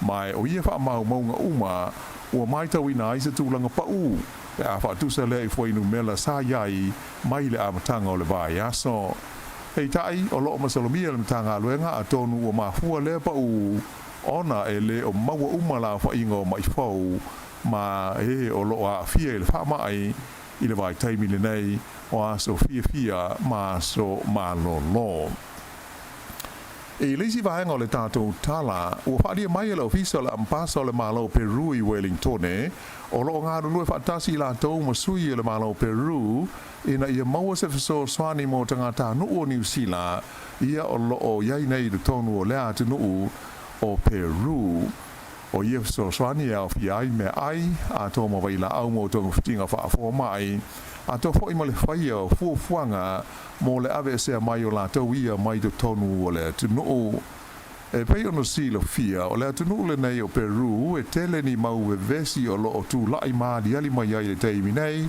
talo mai lava ona ave se ma lona tofi e le li le sa ave mo pele stene so fa ia Pedro Castillo ile lua vai aso tarwai mai tele ni solo te o faia mai to tele fo i tangata ua mari liwai fa ilo mai le tanga luenga le mai fafo ma fe fa tau inga ale malo ni sila o fa mau o lo iai o ilo ai e fa se fulu ono la fa i tangata ni sila o lo iai nei le tonu le tunu le nei o Peru pe tai e masalumia e ono mau lunga atu le a fa inga ta o mai o lo tau mo faila official ampasa New Zealand le tunu o Chile le la tu de tausia mo Peru e na ia faia fuanga o mai mawaise so swani mo tangata New Zealand i tonu o Peru o le lipoti au pito lata mai nei na ta o mai ai o lo ta fia nei le faia solo de te i tonu o Peru se ia uma so fia ma so malo lo mai o lo ua fautua ina tangata uma ina ia nofo i tonu o la tau fale. O le mafuanga au tuo le te o tangata i le nei tunu ona o lo la tau mana o ia vave faia se fai ngā pālota e toi fili ai ni o la tau tai fau. I le ai o me le pone i Australia na loka ai le leo ia Santa po le tamalo Krismasi i fafane o le whalolo Bunnings ma fua ona ua musu e usta ia fautuanga la ufai ngā lue ngai haru i fafo mai le whale o loa. O ata sa pu ino le nei le ina wa ai o lo la e ana te unga Santa Claus ma whaarua i solo ai le tonu o Bunnings ma whaia ni a mionga le tāla whea ngai le ana ma fua ai ona fautua ina o ia haru i fafo ma tu ua le whale o loa. Peita aisa le Italia ina le nei tangata ia tūlanga ma fua ai ona mala awina e le so swani a leo sa umi se taimi o tau mawhai leo ave o ia i fafo mai u ina whaonga ina ai ma le pepper spray i dau whaafile mu ai o ia e mai sa muri ane e ona ave leo ia il whale mai mo tonga fitinga ma le tala whaiu e do toru tangata na la tu whaasoa ina le miliona ta la le whailongo mua o le loto New Zealand le polest o nai o pepa na manu malo sa whaatawina i au kilani whapea i le pita nuu o Thames ma le ai o Leven ta i tolu se lau tolu se fulu tolu afe ma ono tupu ta lao la tu whailonga na mawai e le imaua e se isi le Powerball le ua o atu i le 4 miliona ta la mo le sei o le Salulu ai le Strike 4 ua o i le whaasela ua fe ta la i le nei vai aso O lo whanga solo le taimi nei, ia se whaabitoa le loto mo le kirisimasi, le ta I miliona tā la, ia ona whailonga whaabitoa e tolu o pepa uma, o le triple dip, sa whaatau mai la sus funtasi o le tolutasi o tese ma, e anga waa mo lea se I whaabitoa a le loto a New Zealand. E ala whainga le nā le nei whaopoponga o talafou.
Ia na whawhiwhianga na mai to ala e teru whaingoina whae ui ule nei tausanga ia i le tūlanga o whiau manga ruenga pei ona iai. Ia tau ina ia sosoni mai peru tātou tapa au sile le langi. Ia le tātou whainga malanga lea le ai ai. Ia wa le toe seanga i on tātou tau nuor fo ila le tausanga fo. Ia tau ina i manuia te le Christmasi malanga i au tausanga fo le tātou tunu. Alo namba lon sai. Ia yo e sa o lei mane o pole pese. Whai ui ufo le nei tausanga. Ia ua whetau ila fo i male whatau muawa le tātou sā, ia e le nei fo i tausanga lea ua mata fo i o le tātou ngai atu ma tātou follow atu, ia i le whai unga o le nei tausanga, ia e o le tūtāua, ia mai ane le nei tausanga, lua whelua lua, o lo o maua pē tātou le soifua manuia, ma le ola fia fia, i tautua nā le saonga le mū, ia i te i lava ua toe whale tonu ma ia ini vaenga vole le e ono lamatia ele soifua ma le ola ia ono le whaatamala ia manatua ia ia le vaenga vole le e sasi ai lunga le awala ia i fo le vaenga e sasi ai ta whaonga ia i fo le vaenga e sasi ai lunga o ta elenga i sami ma vaitafe ia e le misi ase a mesa le atu no New Zealand e le misi ase tausanga ma mai reporti le lo foi pe o atu le vai aso fou wa mata le tausanga fou do afiru tolu wa mai foi se reporti fa mo le al malo New Zealand ma tanga luenga ia wa fia foi ni soifo wa fia nei foi vai tau le aso fia o kisi masima tausanga fou ia no le fata mala la foi la o si le fia ia vai nga tafe o le sami ma le vai ia e ono lama ti ele soifo ia ia melea nai matua wa ngai foi ave nai fa na we fa ta ele se tu lo lava ia i sami ma vai fa mo sa ngani mo mata foi ona intanga tel time ta ele nei fa tele papa kiwi o vai atu le wa vole lo wa fa ola mai lungo o mata fanga tama nongi ma papa kiwi ia ai pangalea ia o lo fa o pelta tu tu ana tu e lungo Facebook mo lungo tato tu pia tato mafuta pia e ni sina wa mafuta mai Jerry le so ya antile liva po fese papa kiu po fese papa kiu fa ale yo fiel tamane yo antile liva ya e ta ua foi lo walu meio papa kiu ya ainga ai anu ma o se vai nga foi le fe so ani ya yo o se meat po se fasipovi ya o se ia o vaenga umala fa pena ai sa vale atu pe ya o le sifi foi le na lo atu o piu na paula le me molto ngata na ale ta el sami o la va un ya pe mo atu ya o la vole le fa le tonu me la no se la wa ya winga fa pena ta to wa vole fa mo la fa mo le vole le fa pelontino o le tino mo la pe o le tama la fa pe la ti le pole no lo atu foi o papa ki ora ai le lola la ita ma la iti foi le ma na ia la ta watu fa pe ta ma la iti fai so o te le tasi papa ki e ta o ma tanga tele vai no sa vani mai wa pe o me fa pena ai lo te le ta ita tanga la ta mi o le se tu fa te ingo a pe o le lo ma le telo tanga o la wa mi o le fai o la atu papa ki o le ainga o papa ki o le ainga ele foi le pe ia o papa ki o mato wa la ita mala iti foi le uma sole na fu la mo le na o tangata na sa fasi foi o papa ki o le ainga la anaf va na fu la mai ia la tu va pela wa o la ta lo pela la fu le ia te ia la foi le te apa no le so sisi po le si pipi se tu lo po le ma moe po le moe lungo papa ki ai fo ele o se tu le me foi na o papa ki wa inga po au tala vo o ma aveni mit foi le so ani ai ma mo foi fia ana ia ai anu foi le fa pet fa e te fa mo lo ma lo si vo le te alu te ai o papa ki wa au tala vo ia ma se ainga ma vai pena pa na ngan me mo mana ia ale mo to le ta el sam la te fe au si mai le mona sau ia e mo wa tu e la te mo mai la no se la mana ia lo ta o va ngar papa ki le wan le na si le fiel version te ni sa fa le mata ma inga yo inga te mato si va ia te lo ngoi ala le telo le tomo ftanga ia o le melan tup wa fai tamafutanga wa le po ile ave ye te la ngala tangata na mana na fa matala le se wa nga fa me na mai ave me ai te la ngai nei tangata ile ma sa fa ilu mole le super bel ia so le fa mai na maua ta mana o pu me ia vale fia o ro malato ma nei o le winga la tala le fa matala o no le taimine o le tele o tamafutanga ia ole ai fo tulanga fo le fa tauna ia sa ole le ia ai fa apeo ia wo fai wa le lo po ile ave ia wa lo ia fo me ai tono ta vale mi tulanga pa pena ai fa apeo una isita ngata nai ma na mi me ai ai wa ile na wa tua sol ele talia ni al me mana ye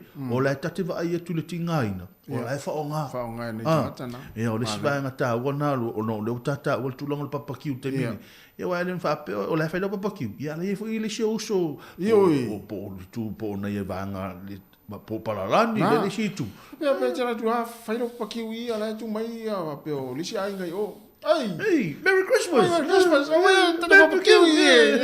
Tata kiwi! Ai, awal tu fo sa ingala. Alo fa mela utala. Fa ia tu ai. Bala awa tu ai o mo mai. Ia fa tu ai mo mai ia awal mo ta tu me na so vai te mo fia.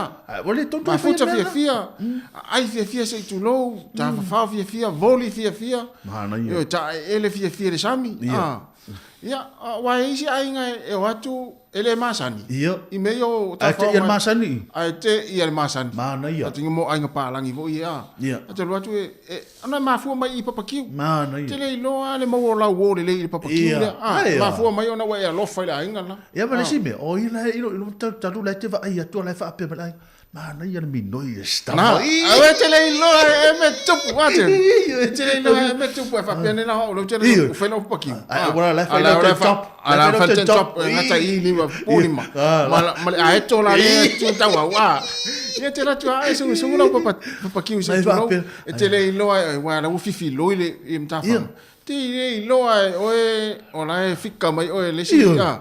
Poni pala langi wo fa langi. E le si mai. Ia sta papa kiu la. Ai awal te mina to illa lo tino le ngao. Ile afu. Ile afu. Na te le lo ai u fa manu yanga. Te le lo ai sa tu ia le faini ainga. Mena lo la vanga o tapsoa ma ilo e tapsole le tupu lilo le ia te oi. Wa fi o ai tapsoa. Ele fa na le to vento o yo la e tu o ta wa fa na mane e tapsoa o vanga na fa ta vale. Te mane e lo I ofilo ya. Te le lo au fa me wala mai fa mni anga. Me sia ta to foi le le 5 se tu lo wa fa mai le ma to ia 5. Ia o to na 5. Te le lo au wala po I le papa kiule au wala mai lo manu. Ia a ma to le 5. Pere ele to na le 5 fe to ai mana fa poko. Atalvatu ante le lima ia le usa tapusoa. Ma tai tele lava ma mai o ini sina ma mai Jerry. Atalo fatu ai. Ia le uso ia ku resa sa fai. Ia ngata foi le uso tama langi le ma futa mai ki na Samoa. E va pe foi le uso ia tu foi le bala au mai Samoa. Ia tu foi. Oi, sole. Me ta malo. Fese papa fese ai ngai fa le ofi papa ki. Taro fa. Malo lai tai mulu no. Fa me o lai to ia si me na. Lai fa me o lai longa yo tu langa va li wan. Ila ngo ina ma se no fa me onga. Yo nai la lo niu nai mulu. De fa yo me on. E ma se no o fa me onga wai ma lu le e foi le ma. To le se pisa foi le. Yang I ma lu me le savilia mai le sami. Ya le fa ya ta me onga la lo niu. Ina ia u la text mai tu fu na le tau sa me lau kalele to tala me pina. Ina ma se na solo I tu fu pe a nguta le onga. Ya solo. Na la woto o ya yo. Na la woto o ina niu na sa polonga I. Tala matu to fine ya peti Nansen tea. Na ia. Ya ole tai fa ilia le una fala. Oi la yo. Ole yo sini. Ole yo Australia. Io vai finga una fala. Po a felicitatu va vivianga. Io ya ai fa talo fatu ya to uma lava ia mafuta mai ia fa talo fa mai foi fa talo fa mai. Ia mana ia. Mana ma ta pese atu marisa teori. Ia ma tato anga ia tora fo il fa ungo tato proclame le fo yaso. Mana tua atal taiao tu sa mai i Samoa, tai au. Ia, i leo sa tu fue ma leo sa ia tasesa. Ia talo fo se fulu ia on tali mai fo leo tatu fa sa longa nei. Ia le tatu tua i le aso tai au. Na ia na to. Ia, na ta pese. Ia, mai lo ta pese. Ia. Ia, se fa un ta talan fa ia di bon. Na le wala au mai tanga ta fa mai pe se fa un ta tal. Fa mai le fa le tala le nafi. Oi le tala le Christmas. Ia. Ia, o tatu masani ale ingol tala. Tatu masani ale ingol tala ia na soifua mai tatu li faola le pepe. Vai la le taimi, voi le leo fa na mai Yesu. Ia. Tono fa le man. Povi la ne la wali la sa fa povi. Ave ta fa povi.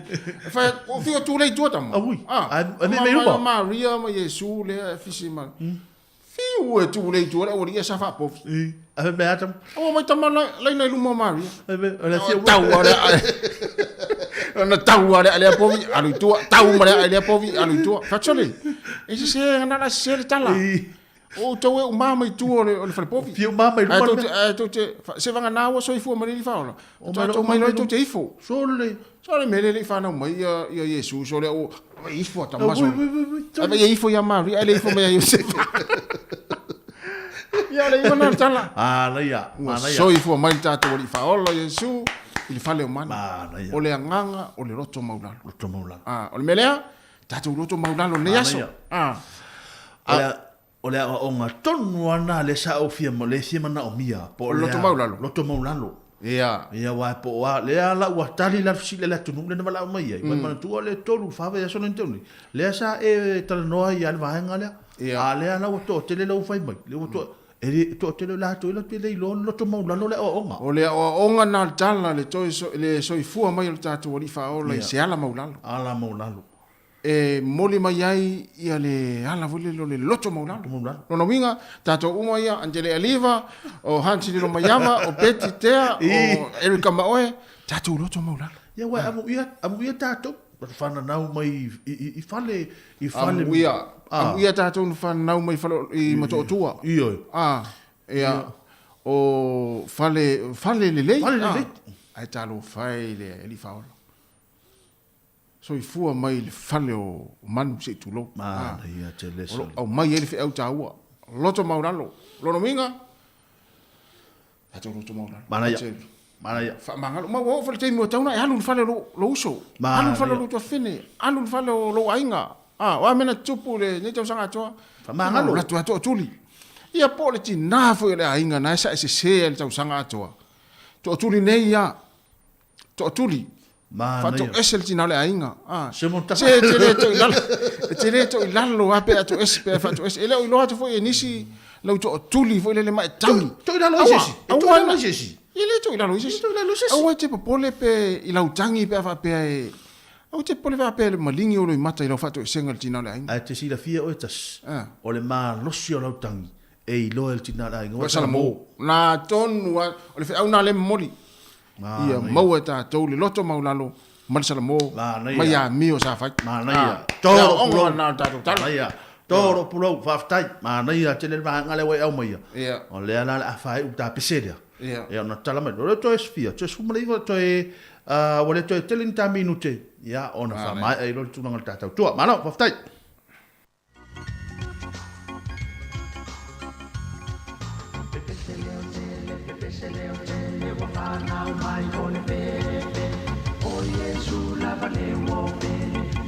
fa e wi ma ese awane ingalo to tuli ya makatano ola me alo fasili atulea ile pulu au pulu di mano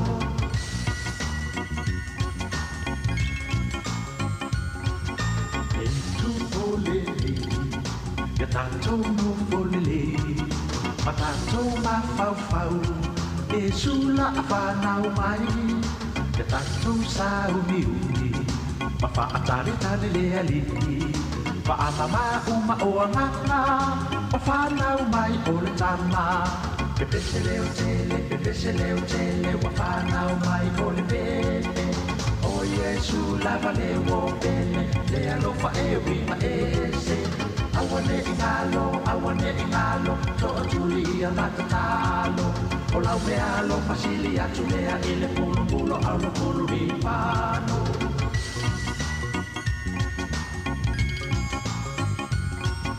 Ole kirisimasi lele, itau sanga umata itasi, e whaamana tuinai, Yesu malona whanau mai, e opo atu ai me alofa, tangata uma ile whaaula, e langi ai poki oni pese, e awalo whatu ai ile pepe, pepe se leo tele, wa whanau mai kone pepe, o Yesu lava le wo pele, le alofa e winga ese, awane ingalo, to tuli amatalo, o lau me alo pasili atulea ile pulu alo pulu limano.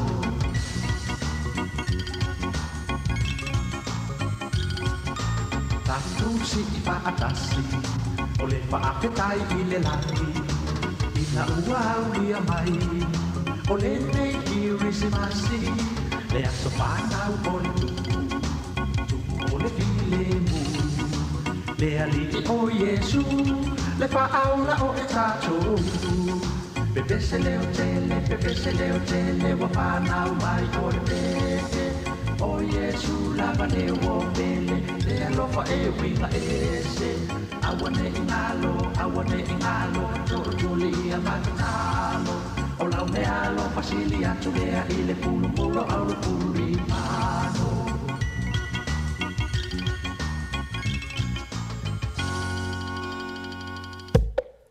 Mili. Patia. Lopats. Total fire. Sorry, Tiso, ¿qué me llamo? Tengo que ordenar. Ah, sorry, ¿sabes bien? Tenga como el pa. Ah, makua meleleia. O vengo. Cofa. E aí? Oio Simon. Ah, bomba.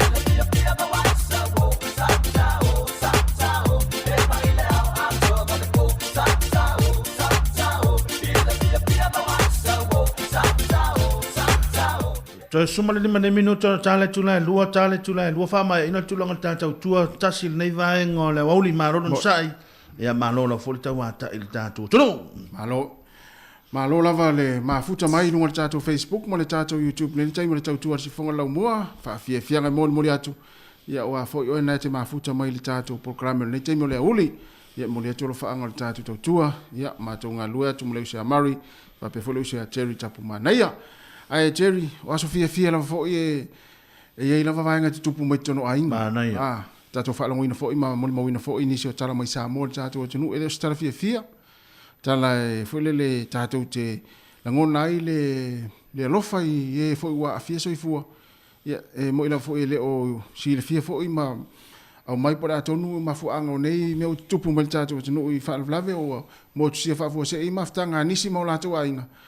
Ya ele mutala fo il tatu fa manatu taimi nei ya tele fo fianga ma ta fa fo ya meisi o maftanga ainga e fo lele ya i tonu so se ainga ma le tele fo ainga le taimi o fia ya a ova fo fia ya e fo me tupu mai ai le melea ya o fo lele o tatimusu tala no i vai ngol sa wai no nai tina me se fo nei fa na nei taimi ma fo mai fo no le ava malosi ya tama ya na ya te ol fa auto tanga sila se fa na u ma se uto lua ya i vai fa pena ya fo le se tu le fia ma fa no ni ainga i nei vai taimi o so fia ma ra ya te va nga le wa fa so i tas a wai pe o aso fia ta uro aso Christmas ma to sang fo e pe whamanatu tātou tūlango. Le whapela te whapea tu a mea o le mea nei patino le tangata i tūlanga whatino ino tango fio le malos. Ia o le tā ua tu alaro. O le fua le le. Au wafuni over te le fia. Le angai over lo fo le fia. E ia le me mulu tuku mai tu. Ia ai pe o le esa unol tūlanga lea i vahenga sawa ino nei tina tālo. Me se foi whanau. Ia le tūlanga tonu ane na. Ia tamā. O tātou te e to fua tangata i ma sia ma le whanau ia ma to lua ma vai ngam whapena ia ai te tanga fia le malus ia sila mo se to lua ma sia whanau ia i vai ngam le te ova fo ia fianga fo i ma le tanga fia le malus ia ai muliane ia tupoini pefea ia ona le turanga manu foi le fa ungol ni tau sanga ia ai o turanga whapena ia sawa ina na tina mana whanau le sui tu le ia o le sivanga titilo ngai a uma nei lan fa atau nu vaenga le uma fofa a uma nei la ole se wo uma wo tupu fara o le ala le me mulu la le vaenga tupu mulu mai a fiel fa na alu fal pui ia fia tau sanga no fasala le mau ato ia ma fia ia mana whanau so fuanga ma langa nei whanau vanga pena ia po vai foi tupu le langa ile valta mama tina ta wal ta noa ta ua fa ale le tali tonu le si les fa mauni le si les ia nei le tupu vanga pena o sta pese sa mo vanga na le ta pese le fa ta tonu a mo vanga le ta noa ia mo le ta tu tong fa vai po a wala ta fie le sa wai no mai ta tu tina ma fa nau ma ta tu fa nau ia le foi no tina foi wa we foi tama la sa wai na tina tu lo fa mai le tu sole ia ila wali ia le te vai tu le ia sa tu pese tena ta pese le ia manuia telele Christmas ia tau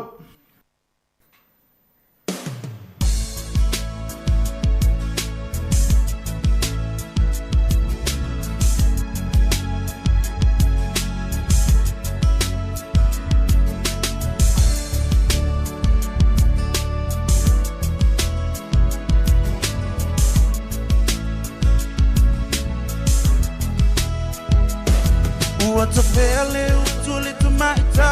Who knew Tipala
Nai whawhiwhianga nei vaenga o leo hauli na ua toi fitu nei minute na tā leo le tūnai lua, tā le tūnai lua tau whaama e ina tūlanga o tātou porkalame e le nei aso. Ia au le aso atai au, mana tua le aso atai au, tā le tūnai fitu, a matalia me le tātou porkalame tai au le male a fore fitu tai au, ia o le tātou porkalame o le atama le tai au, ia o leo le au mai atu sao mai Samoa, ia ile tuna la afore fituanga i se fulu ia ona tu ina mai foi lo tato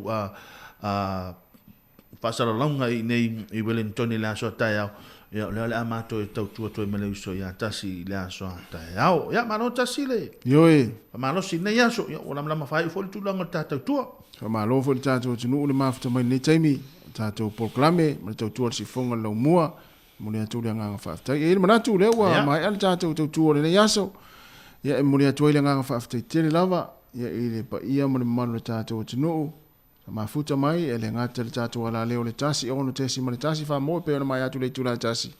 Ia o le manu fo i ma le lo le atunu o lo ma futa mai lungo tātou, pe ngata whailangi e pe ona ia le tātou app, le Samoa Capital Radio app, o le tātou YouTube, me se fo le tātou Facebook, ia i le taimi o le awa uli nei Wellington, i le tautua le sifonga le lau mua, ia o nisi foi o tunua i Amerika o latou asosale nei, whamana tuina foi le Krismasi ate i latou, manuia lava Krismasi ate utou i Amerika, me se foi i Hawaii ma Amerika Samoa, ia mātou lea ua asonga fua, ia lea ua ato tele foi le ua ngai whaataunga o le Boxing Day le nei, ia mātou New Zealand nei, ia mori atu lea nganga whaaftai tele lava, ia i le pa ia mare mano le tātou atinu, e tu sai o le talia pea o le tātou tautua nei, tono mota malawa, ia le ngata foi le i tā whaonga le taimi e nisi o lo mai mo mai lungo wa i mata whanga, ia il tātou poklame, ia whamanatu atu pere saonga le mu i tā e lenga le sami, ia wha tā whauina foi o whanau, ia pangalea, ia e la foi se le au nanga i le aso mle aso, e le foi taimi le tonu ai, lau sila mai, malau mai mo mai, malau whaafonga mai, ia i se tautua le si whonga le lau mua, malau whai ngā luenga, ia wha ua sala foi uta le nei aso le tautua, ia tonu tai e pe la le upo le tātou tinu, ia manuia lava ta faonga malolonga nei taimi o le aso malolo ia ini usi nei mai si vaenga lalangi ia mania fo ile anga ia tu ta faonga i ta fanga ile fiafia na nei ia ile tato tunu ia ai mo fo isi ola lo fainga luenga tato to e feilo i ta yao le tai masani ia ile tu la fitu fainga lotu ia ona tato to e feilo ia ile ia men nei taimi ia mai ile i matu nei le uso ia tu foi fiso masile la ai ma ta sesa sa tau tua le tai ona leila ia o mai foi lei nei Wellington ia le sa Jerry ma le sa Marifai Valu ia malo nei tangata sa tau tua atu le nei aso manuia lava ia le nei fiafi ta tau filo ia so tai ao ia a soi foi ia le pa ia manu le tatu tunu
tasi